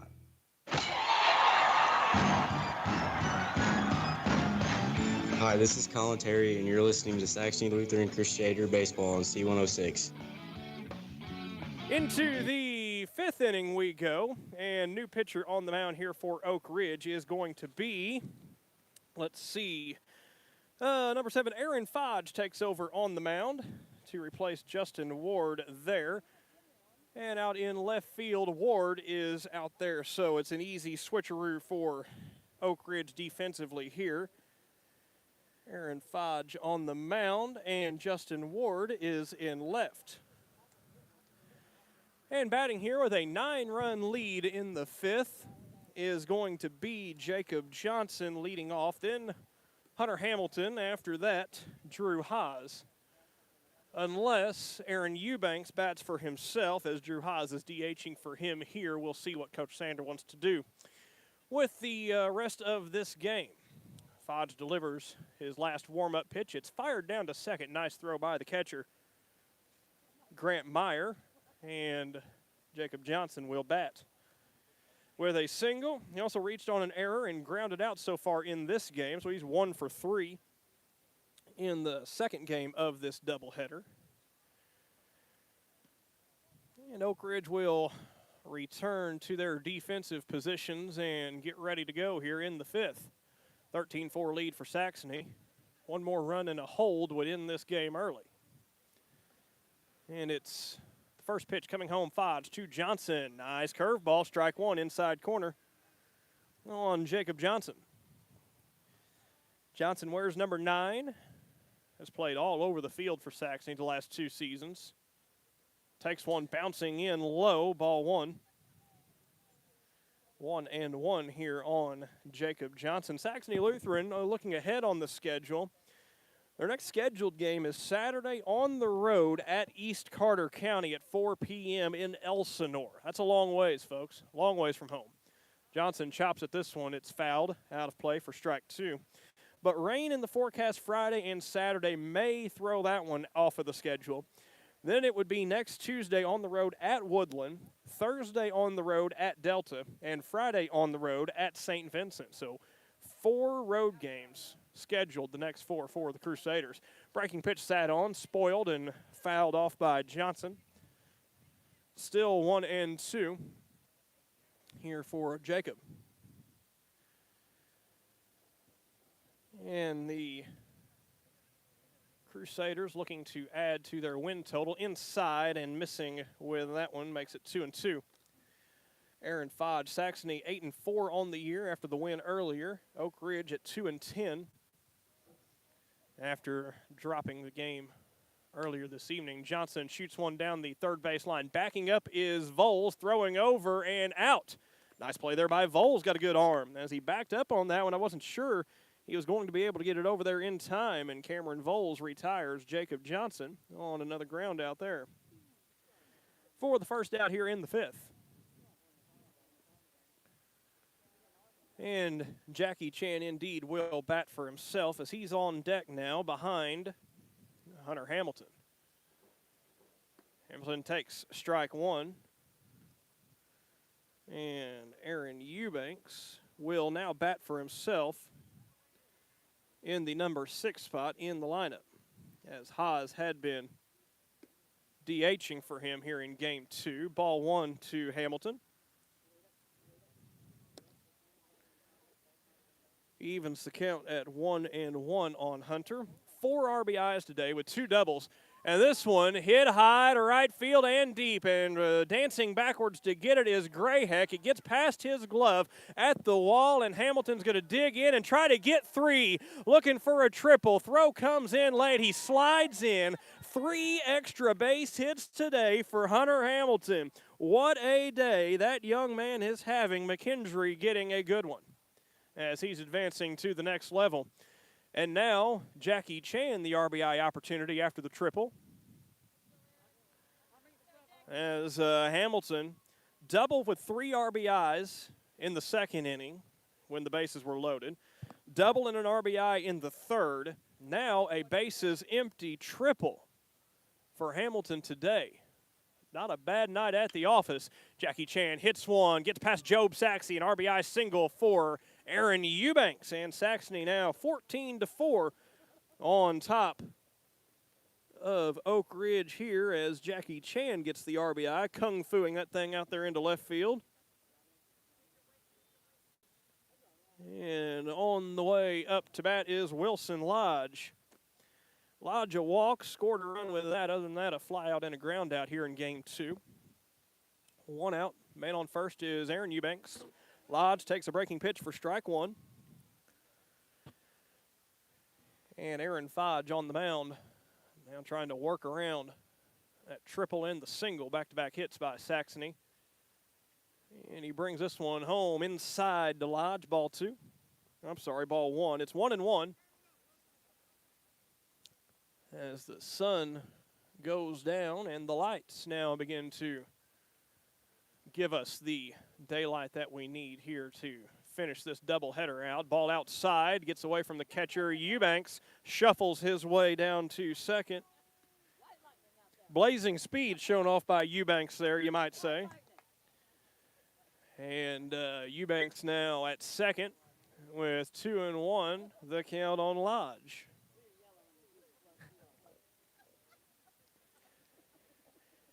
2-1 pitch to Lodge. Grounded hard down the third base line. That's a fair ball. And Lodge is on with the single. Eubanks is going to come around and try to score. Here comes White Lightning, and he's going to score as they throw behind over to Wilson Lodge at second base. Eubanks comes in to score. Make it 15-4 for the Crusaders. And Lodge an RBI single. Also advancing to second on the throw-in. And, boy, not many folks faster than Aaron Eubanks showing off on that one right there. One out here in the 5th inning, and Saxony leads at 15-4. Carson Burke bats here. Ooh, check swing. He was fooled by that one for strike 1.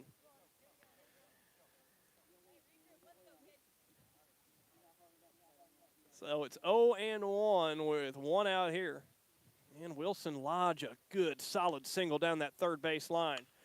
Burke sits on this one, hits it a mile high to left and deep. This one is up against the wall. Extra bases for Carson Burke in a 2-hit game. Lodge going to come around to score a double by Carson Burke, a guy who had been struggling. Burke had the RBI single. Or I'm sorry, he singled without the RBI in his last at-bat. This time he gets the RBI double here. And in a guy that had been struggling, a game like this could get Carson Burke going for the stretch run. Now 16-4. And Mayhew is already ready to go. He's over there in the left side batter's box. And he's in line for the win today. 2 singles already for Mayhew. Carson Burke, the runner, out at second. Ball outside to Mayhew for a 1-0 count. On deck, Jace Boland in the leadoff spot. Going to come around and maybe bat for the 10th time today. Boland, if he gets up. Or at least his, well, he didn't bat all of those times back in the first. But anyways, there's one fouled back, and that one's going to hop. Oh, it almost landed in the bed of a Ranger. Took a little deflecting blow to the back right quarter panel. And it'll be a 1-1 after that one fouled out of play by Mason Mayhew. So far, my truck unscathed. So far. Ball low and makes it 2-1 for Mason Mayhew. And left-handed batters I worry about more because they're more likely to shoot one that way of where I'm parked. So Mayhew has got me feeling a little bit dangerous here. Gets past the catcher on a pass ball. Burke's going to take third. And a 3-1 count on Mason Mayhew here. As Aaron Fodge trying to finish this inning out for the Oakridge Blue Jays. Oakridge will bat in the bottom of the fifth. And bringing it home is Fodge. It is. Nice pitch there, strike. Number 2 on Mayhew.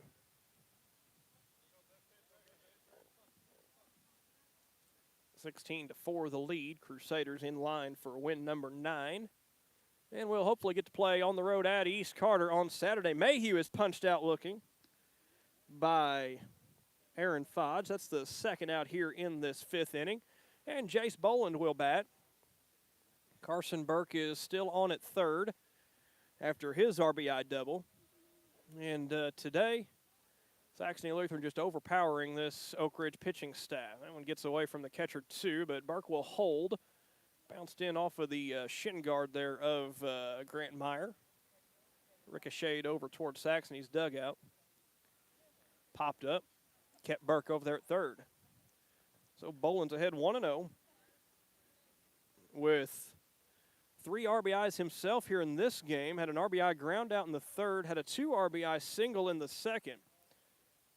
And 2 other ground outs for Boland. So he's 1 for 4 officially. But he does have 3 RBIs here in game 2 of the doubleheader. 2-0 count on him. And Saxony's leadoff man awaits this pitch. Shoots it. There's a single for Jace Boland. And another RBI as Carson Burke scurries home. RBI single for Jace Boland makes it 17-4. Saxony continuing to sit on these pitches and just get solid contact on them. Now it's Owen Johnson, RBI single for him last inning. Brought Carson Burke around to score. So now it's Jace Boland on at first. 2 outs. We're in the 5th inning. And Fodge brings this one home. Strike 1 to Owen Johnson. Fodge wears number 7. Started in left field in both of these games. So he's their regular left fielder. And now comes in to pitch. Johnson shoots one foul down the left field line and out of play. Strike 2. Solid contact just out in front of that one. And it's 0-2. With 2 outs here in the 5th. Saxony a 17-4 lead over Oakridge. And they'll have to get 3 outs and hold Oakridge. And the game would be over as Johnson fouls this one back. And a doink on the concession stand here at Oakridge. So makes it 1-2. No, I'm sorry, still 0-2. You betcha, Grant Coomer, home plate umpire today. Delta alum himself. Part of that Delta boys basketball team that won the first district title in 22 years, I think it was. From 98 to 2020. Made it to the quarterfinal round. His senior year lost to Dora. He graduated, and then they went back to the quarterfinal round next year and lost to South Iron. But helped kind of rebuild that Delta basketball program, did our home plate umpire today, Grant Coomer. As Owen Johnson swings and misses on that one, and the throw down to first and gets him. So on the drop third strike, but he is retired. And the third out of this inning. And it'll move us to the bottom of the 5th. Mayhew looking to close it out on the mound against Oakridge in their leadoff position. Cohen Haas, Aaron Fodge, and Justin Ward up. After this, Saxony leads at 17-4. If they hold Oakridge here, the game would be over in 5 innings. So we'll be back after this on Pure Country C106. Hi, I'm Allison Sanders of Farmers Insurance. As your local farmers agent in Advance, I help customers like you identify the insurance coverage that best fits your needs. This process is straightforward and personalized to help make you smarter about insurance. I have the knowledge and experience to help you better understand your coverage options, whether that's auto, home, renters, business insurance, and more. Give me a call at 573-722-5338, and I'll be happy to answer any questions you might have. We are farmers. Bum, bum, bum, bum, bum, bum. Atlas Molded Products specializes in the development and manufacture of innovative high-performance molded polystyrene for a variety of applications: architectural, roof, wall, and below grade, geofoam lightweight fill, protective packaging, cold chain packaging, OEM components, and lost foam. Atlas has grown from a single asphalt shingle manufacturing facility to 36 facilities in North America with worldwide product distribution. For more information, please visit www.atlasroofing.com. Have you ever noticed your muffler being noisy? If so, you need to call Travis at Jackson Muffler, where you can get friendly service. Travis has been in the business since 1987, and he does everything from classic cars to new modern vehicles, complete exhaust systems to minor exhaust repairs. Jackson Muffler is there to keep your vehicle on the road now and in the future. They also provide welding services for any other projects you may have. Call Travis at Jackson Muffler. Their number is 573-243-9345, or go on by Monday through Friday at 123 South Hope Street in Jackson.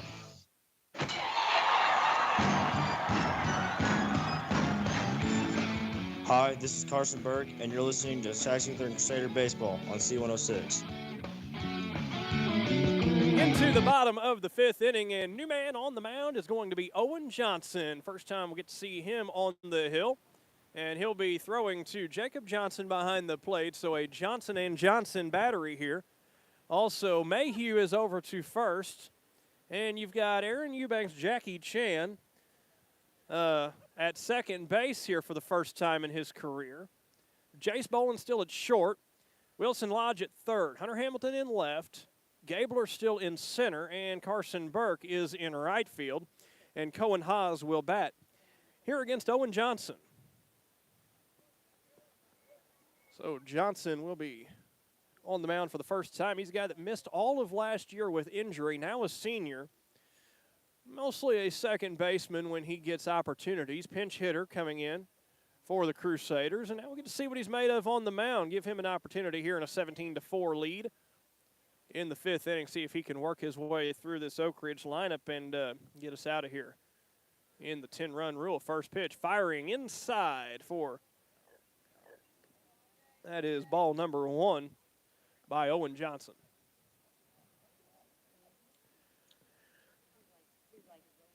Batting is Cohen Haas, second baseman. Saw him pitch a little bit in game one. Ball low by Owen. Makes it 2-0 to Cohen. Game today also brought to you by Brucker Auction Service. Check out our upcoming listings, auctionzip.com, at East Prairie again this coming Saturday. Lots of good stuff down there, antiques and such. Check out listing with pictures, auctionzip.com. Johnson brings this one home. There's a strike. 2-1, the count with Owen Johnson on the mound, throwing to Cohen Haas. 17-4 lead for the Crusaders here in the fifth of game two of the doubleheader. Been a long evening of baseball here at Oakridge. And inside for ball three, makes it 3-1.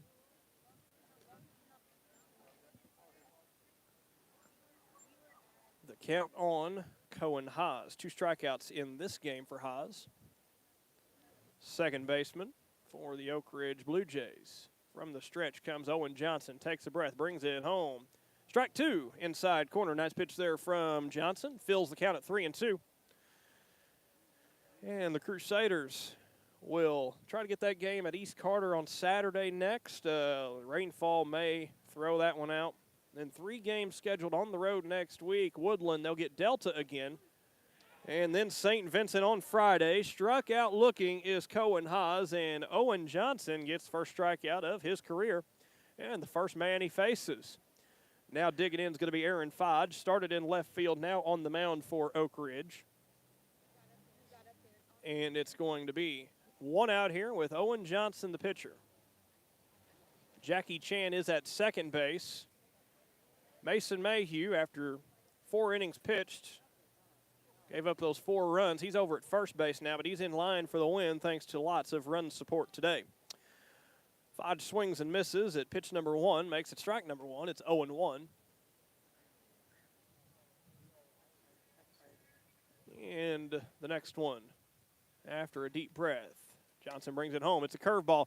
It goes and bounces over Johnson. Oh, Bolin tried a bare hand play at shortstop just in front of the second base bag as Johnson leaped into the air, tried to knock it down, couldn't get there. Jace Bolin had to hurry, tried the bare hand play, and on base with a single in the infield for his second hit of the day is Aaron Fodge.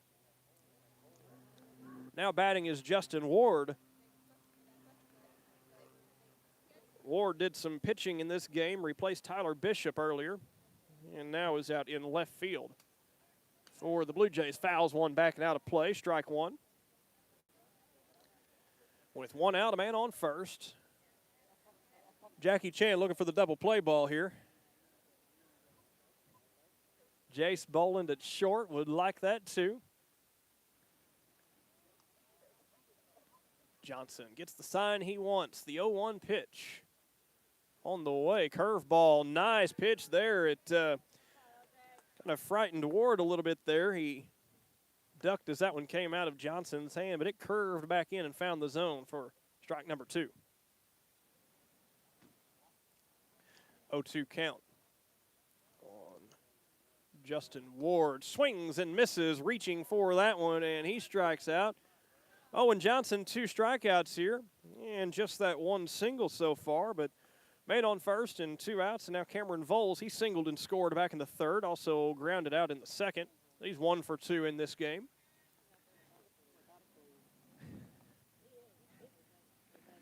And Owen Johnson trying to get through this Oakridge lineup in his first varsity debut. And it's a single down the third base line past a diving Wilson Lodge. Another single here for Voles. And it is first and second now for Oakridge. Voles' pair of hits in this game. Yanked that one down the third base line in fair territory. Lodge made a diving attempt but couldn't get a glove on it. And new baseball requested by Owen Johnson. And batting now will be Caden Borgfield. With 2 outs, a man on first and second. Oakridge here trying to extend this game. Johnson will bring this one home. Man on first and second. Force out anywhere. Fouled back to the screen. And this one hung up in the backstop here, the chain link above us. Strike number 1. There was a ton of baseballs stuck in the chain link at Scott City, just like that one is here. They had a bunch of them up there at Scott City like that. And it's 0-1 to Caden Borgfield. Pitch comes home from Johnson. Swung on and missed. Strike 2. Borgfield had that double back in the third that brought Fodge and Voles around to score. He hit that one on a pretty good clip out there. Doubled and got 2 runs in for Oakridge. Made it 4 for them, but not enough here today. Ball outside by Owen Johnson. Looked like a slider maybe. Lost it on the outside half. And with a 1-2 count, 2 outs, one more strike would do this game in.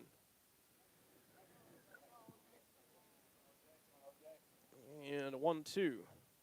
Delivery by Owen Johnson. Runner from first will go. Ball inside. Strike, no, pardon me, ball number 2. And it's 2-2 now.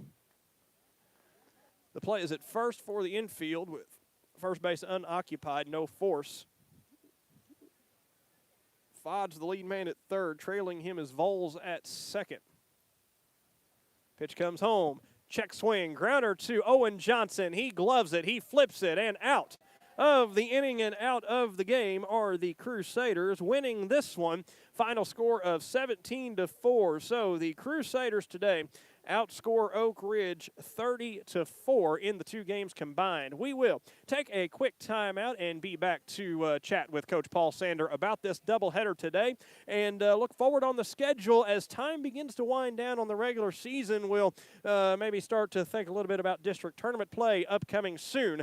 The Crusaders win the first game 13-0. They win the second game 17-4. We'll wrap it up with Coach Sander after this on C106.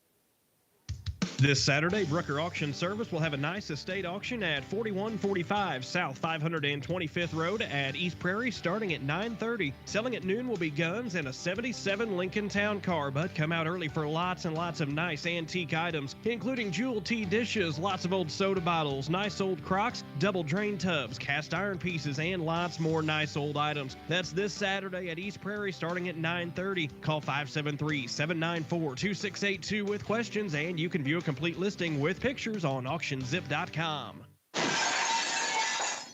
Cape Glass and Tinting is a name you need to remember. For superior windshield and glass replacement, take it to Cape Glass and Tinting at 1420 Independence Street in Cape, right off West End. No matter the make or model of your vehicle, Cape Glass and Tinting will match competitor pricing on replacements. Whether it be a front windshield, back glass, side windows, it doesn't matter. Rock, chip, repair, and more too. Don't forget to call your insurance. Cape Glass and Tinting works with most insurance companies on replacements. On Independence Street in Cape Girardeau and online at capeglassandtinting.com.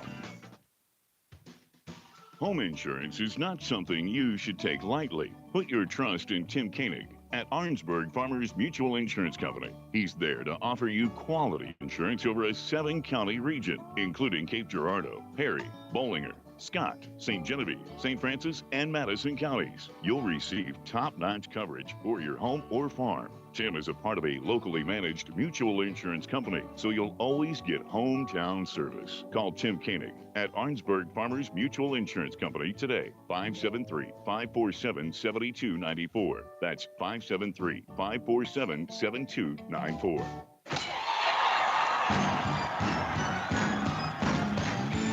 Hi, this is Aaron Eubanks, and you're listening to Saxony Lutheran Crusader Baseball on C106. Saxony wins game 2, 17-4. Coach Sander joins me here. Coach, I know you probably would say that this is a team that you just more or less overpower all the way around, but today your pitching staff did well and the bats were alive. You had a lot to like today. I don't have much bad to say today. Yeah. You know, it's pretty much of a complete game, complete effort on the mound.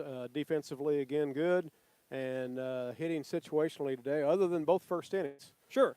Both first innings, we continue to get slow starts and don't get much in the first, but after that, we hit the ball around good today. You know, you mentioned good defense again, and I want to talk about Colin Terry. He had an error in the first game. The game was more or less decided, but, you know, somewhat of a routine ground ball, had an error there. But he came back in early in this second game and made a play that there's not many high school kids are going to make. That was beautiful. Well, he was smart enough to bounce it to first. If he throws it on the fly to first, he doesn't get enough on it to get the guy out. But when you bounce it, the ball picks up speed when it hits, and Eubanks dug it over there, and, you know, you were able to get him. But he was smart to bounce it because he wouldn't have got him with the throw in the air. Another nice play by him. We've talked about the defense throughout this season. Really been a nice surprise for you. And Colin Terry, while we're talking about him, he is ablaze. Yeah, he is just hot. hitting the ball all over, all fields too. I touched him in the dugout, and he burned my hand. So, he's hot. And, you know, he understands it. He said, everything I'm hitting, it finds a hole right now. Sure. And he's a smart player.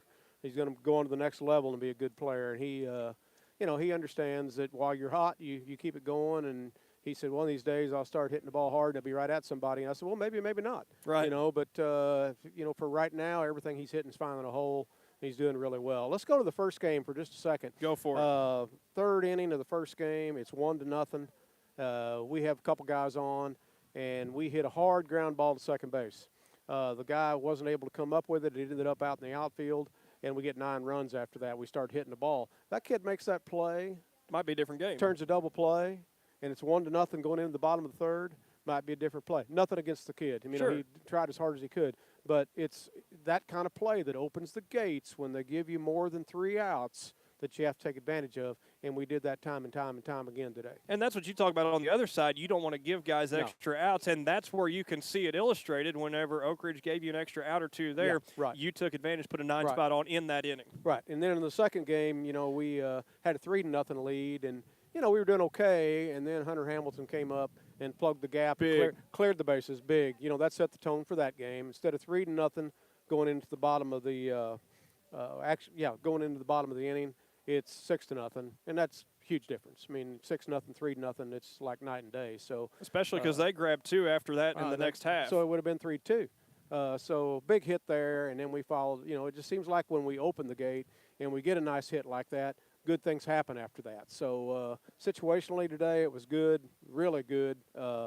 Pitching was good. Mayhew was good. Hawes was good. They all were good. So even I like Owen Johnson. He come in the last inning there, had good velocity. Yeah. Had good command. We're going to get him. If we wouldn't have had so much rain this year, he would have pitched a lot more. But with the rain, you stay with your top couple guys. Sure.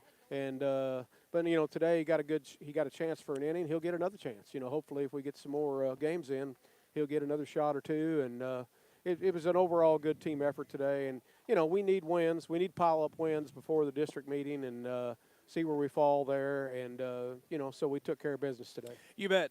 Looking ahead on the schedule, trying to get games stacked up, you've got East Carter on the schedule for Saturday. I know there's rain in the area in the forecast, but they're Saturday. That's a long road trip for you. And then 3 games scheduled on the road next week, unless things have changed. We have Woodland on the road Tuesday, St. Vincent's on the road Friday. The Delta game is kind of in question right now. That's possible, but not sure. Depends on whether they get a conference game rescheduled. I understand they need to play their conference games, and if they're able to get one, we may have to scratch that game. But if not, then we go to Delta on Thursday, and then Charleston comes home for Senior Day on Saturday for a doubleheader. So possibly 5 games next week, at least 4. You betcha, Coach. Hopefully we can dodge the rainfall and get those in. And I want to talk to Wilson Lodge here. He's been clamoring for a radio interview, and I don't know. I'll let him decide if we talk about this or not. Tell him talk good about the coach. Well, I think he heard you, so put that on there. Get that headset just like you like it there, young man. Oh, I got it. All right, you got it just like you like it. Talk to me not only about this win today. Number one, why you want this interview? Why you want to be on the radio? Oh, that sounds cool. Oh, okay. Yeah. Now let me ask you this. I was talking because you had said something between the games, and you were in the batter's box, and I said, well, maybe I'll interview if you hit one over the fence. I don't know if you heard me say that or not. Well, I didn't do that. I know you didn't do that, so consider yourself lucky you're getting this interview. I feel honored. Okay, that's good. That's good. Now, talk to me about the game today. 2 big wins. Your guys were hitting it all over the field. You talk about whatever you want to talk about. This is your show now, man. All right. I just thought it was a good team win, great bounce back from last week. Keep on building and keep on winning these hard games on the road, and we'll set ourselves up a lot better for the end of the year that way. Every kid did their part tonight, and can't ask for anything better. You betcha. Talk to me about what it's like on the mound at Capahall. You got the start there in the last game against Delta. What's it like to pitch on a field of that caliber? Tell me about that. Oh, it's awesome.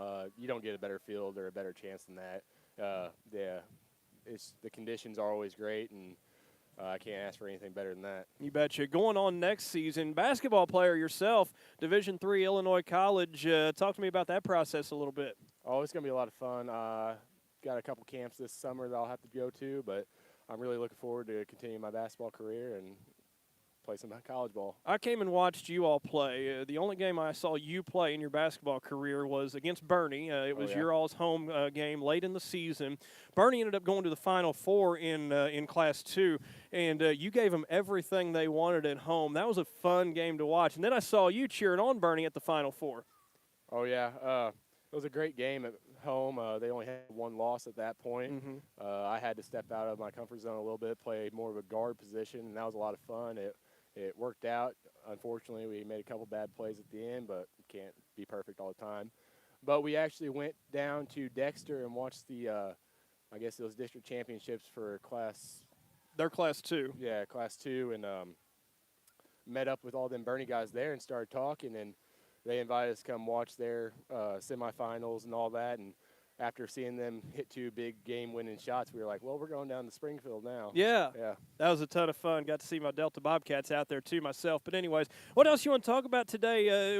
The season moving forward, it's your senior year. You got a couple of weeks left of school. But baseball, a chance for you guys down in Class 2.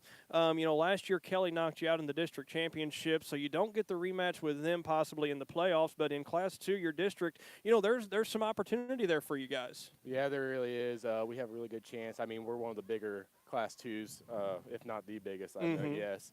But competition is still pretty good. Going to have to play the best of our ability, but getting a district win would be everything to this team. All right, man. Well, I appreciate your time here, unless you've got any shout-outs you want to make. No, I ain't got none. Thanks for the time. All right, buddy. Good to talk to you. That's Wilson Lodge, Saxony Lutheran pitcher, third baseman, and just all-around good dude. He's going to go on and play basketball at the next level, Division III, Illinois College. So he was clamoring for a radio interview. I thought I would give it to him here this evening. So Saxony Lutheran gets 2 wins tonight, a 13-0 victory in game number 1, and then 17-4 in game number 2, and knock off Oakridge here.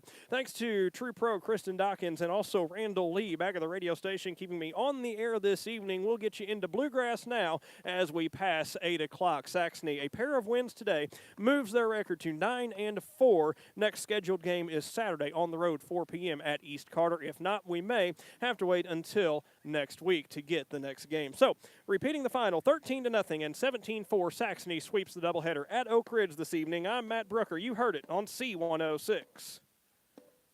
That's a wrap for Saxony Lutheran Crusader Baseball on Pure Country C106. Tune in next time for more with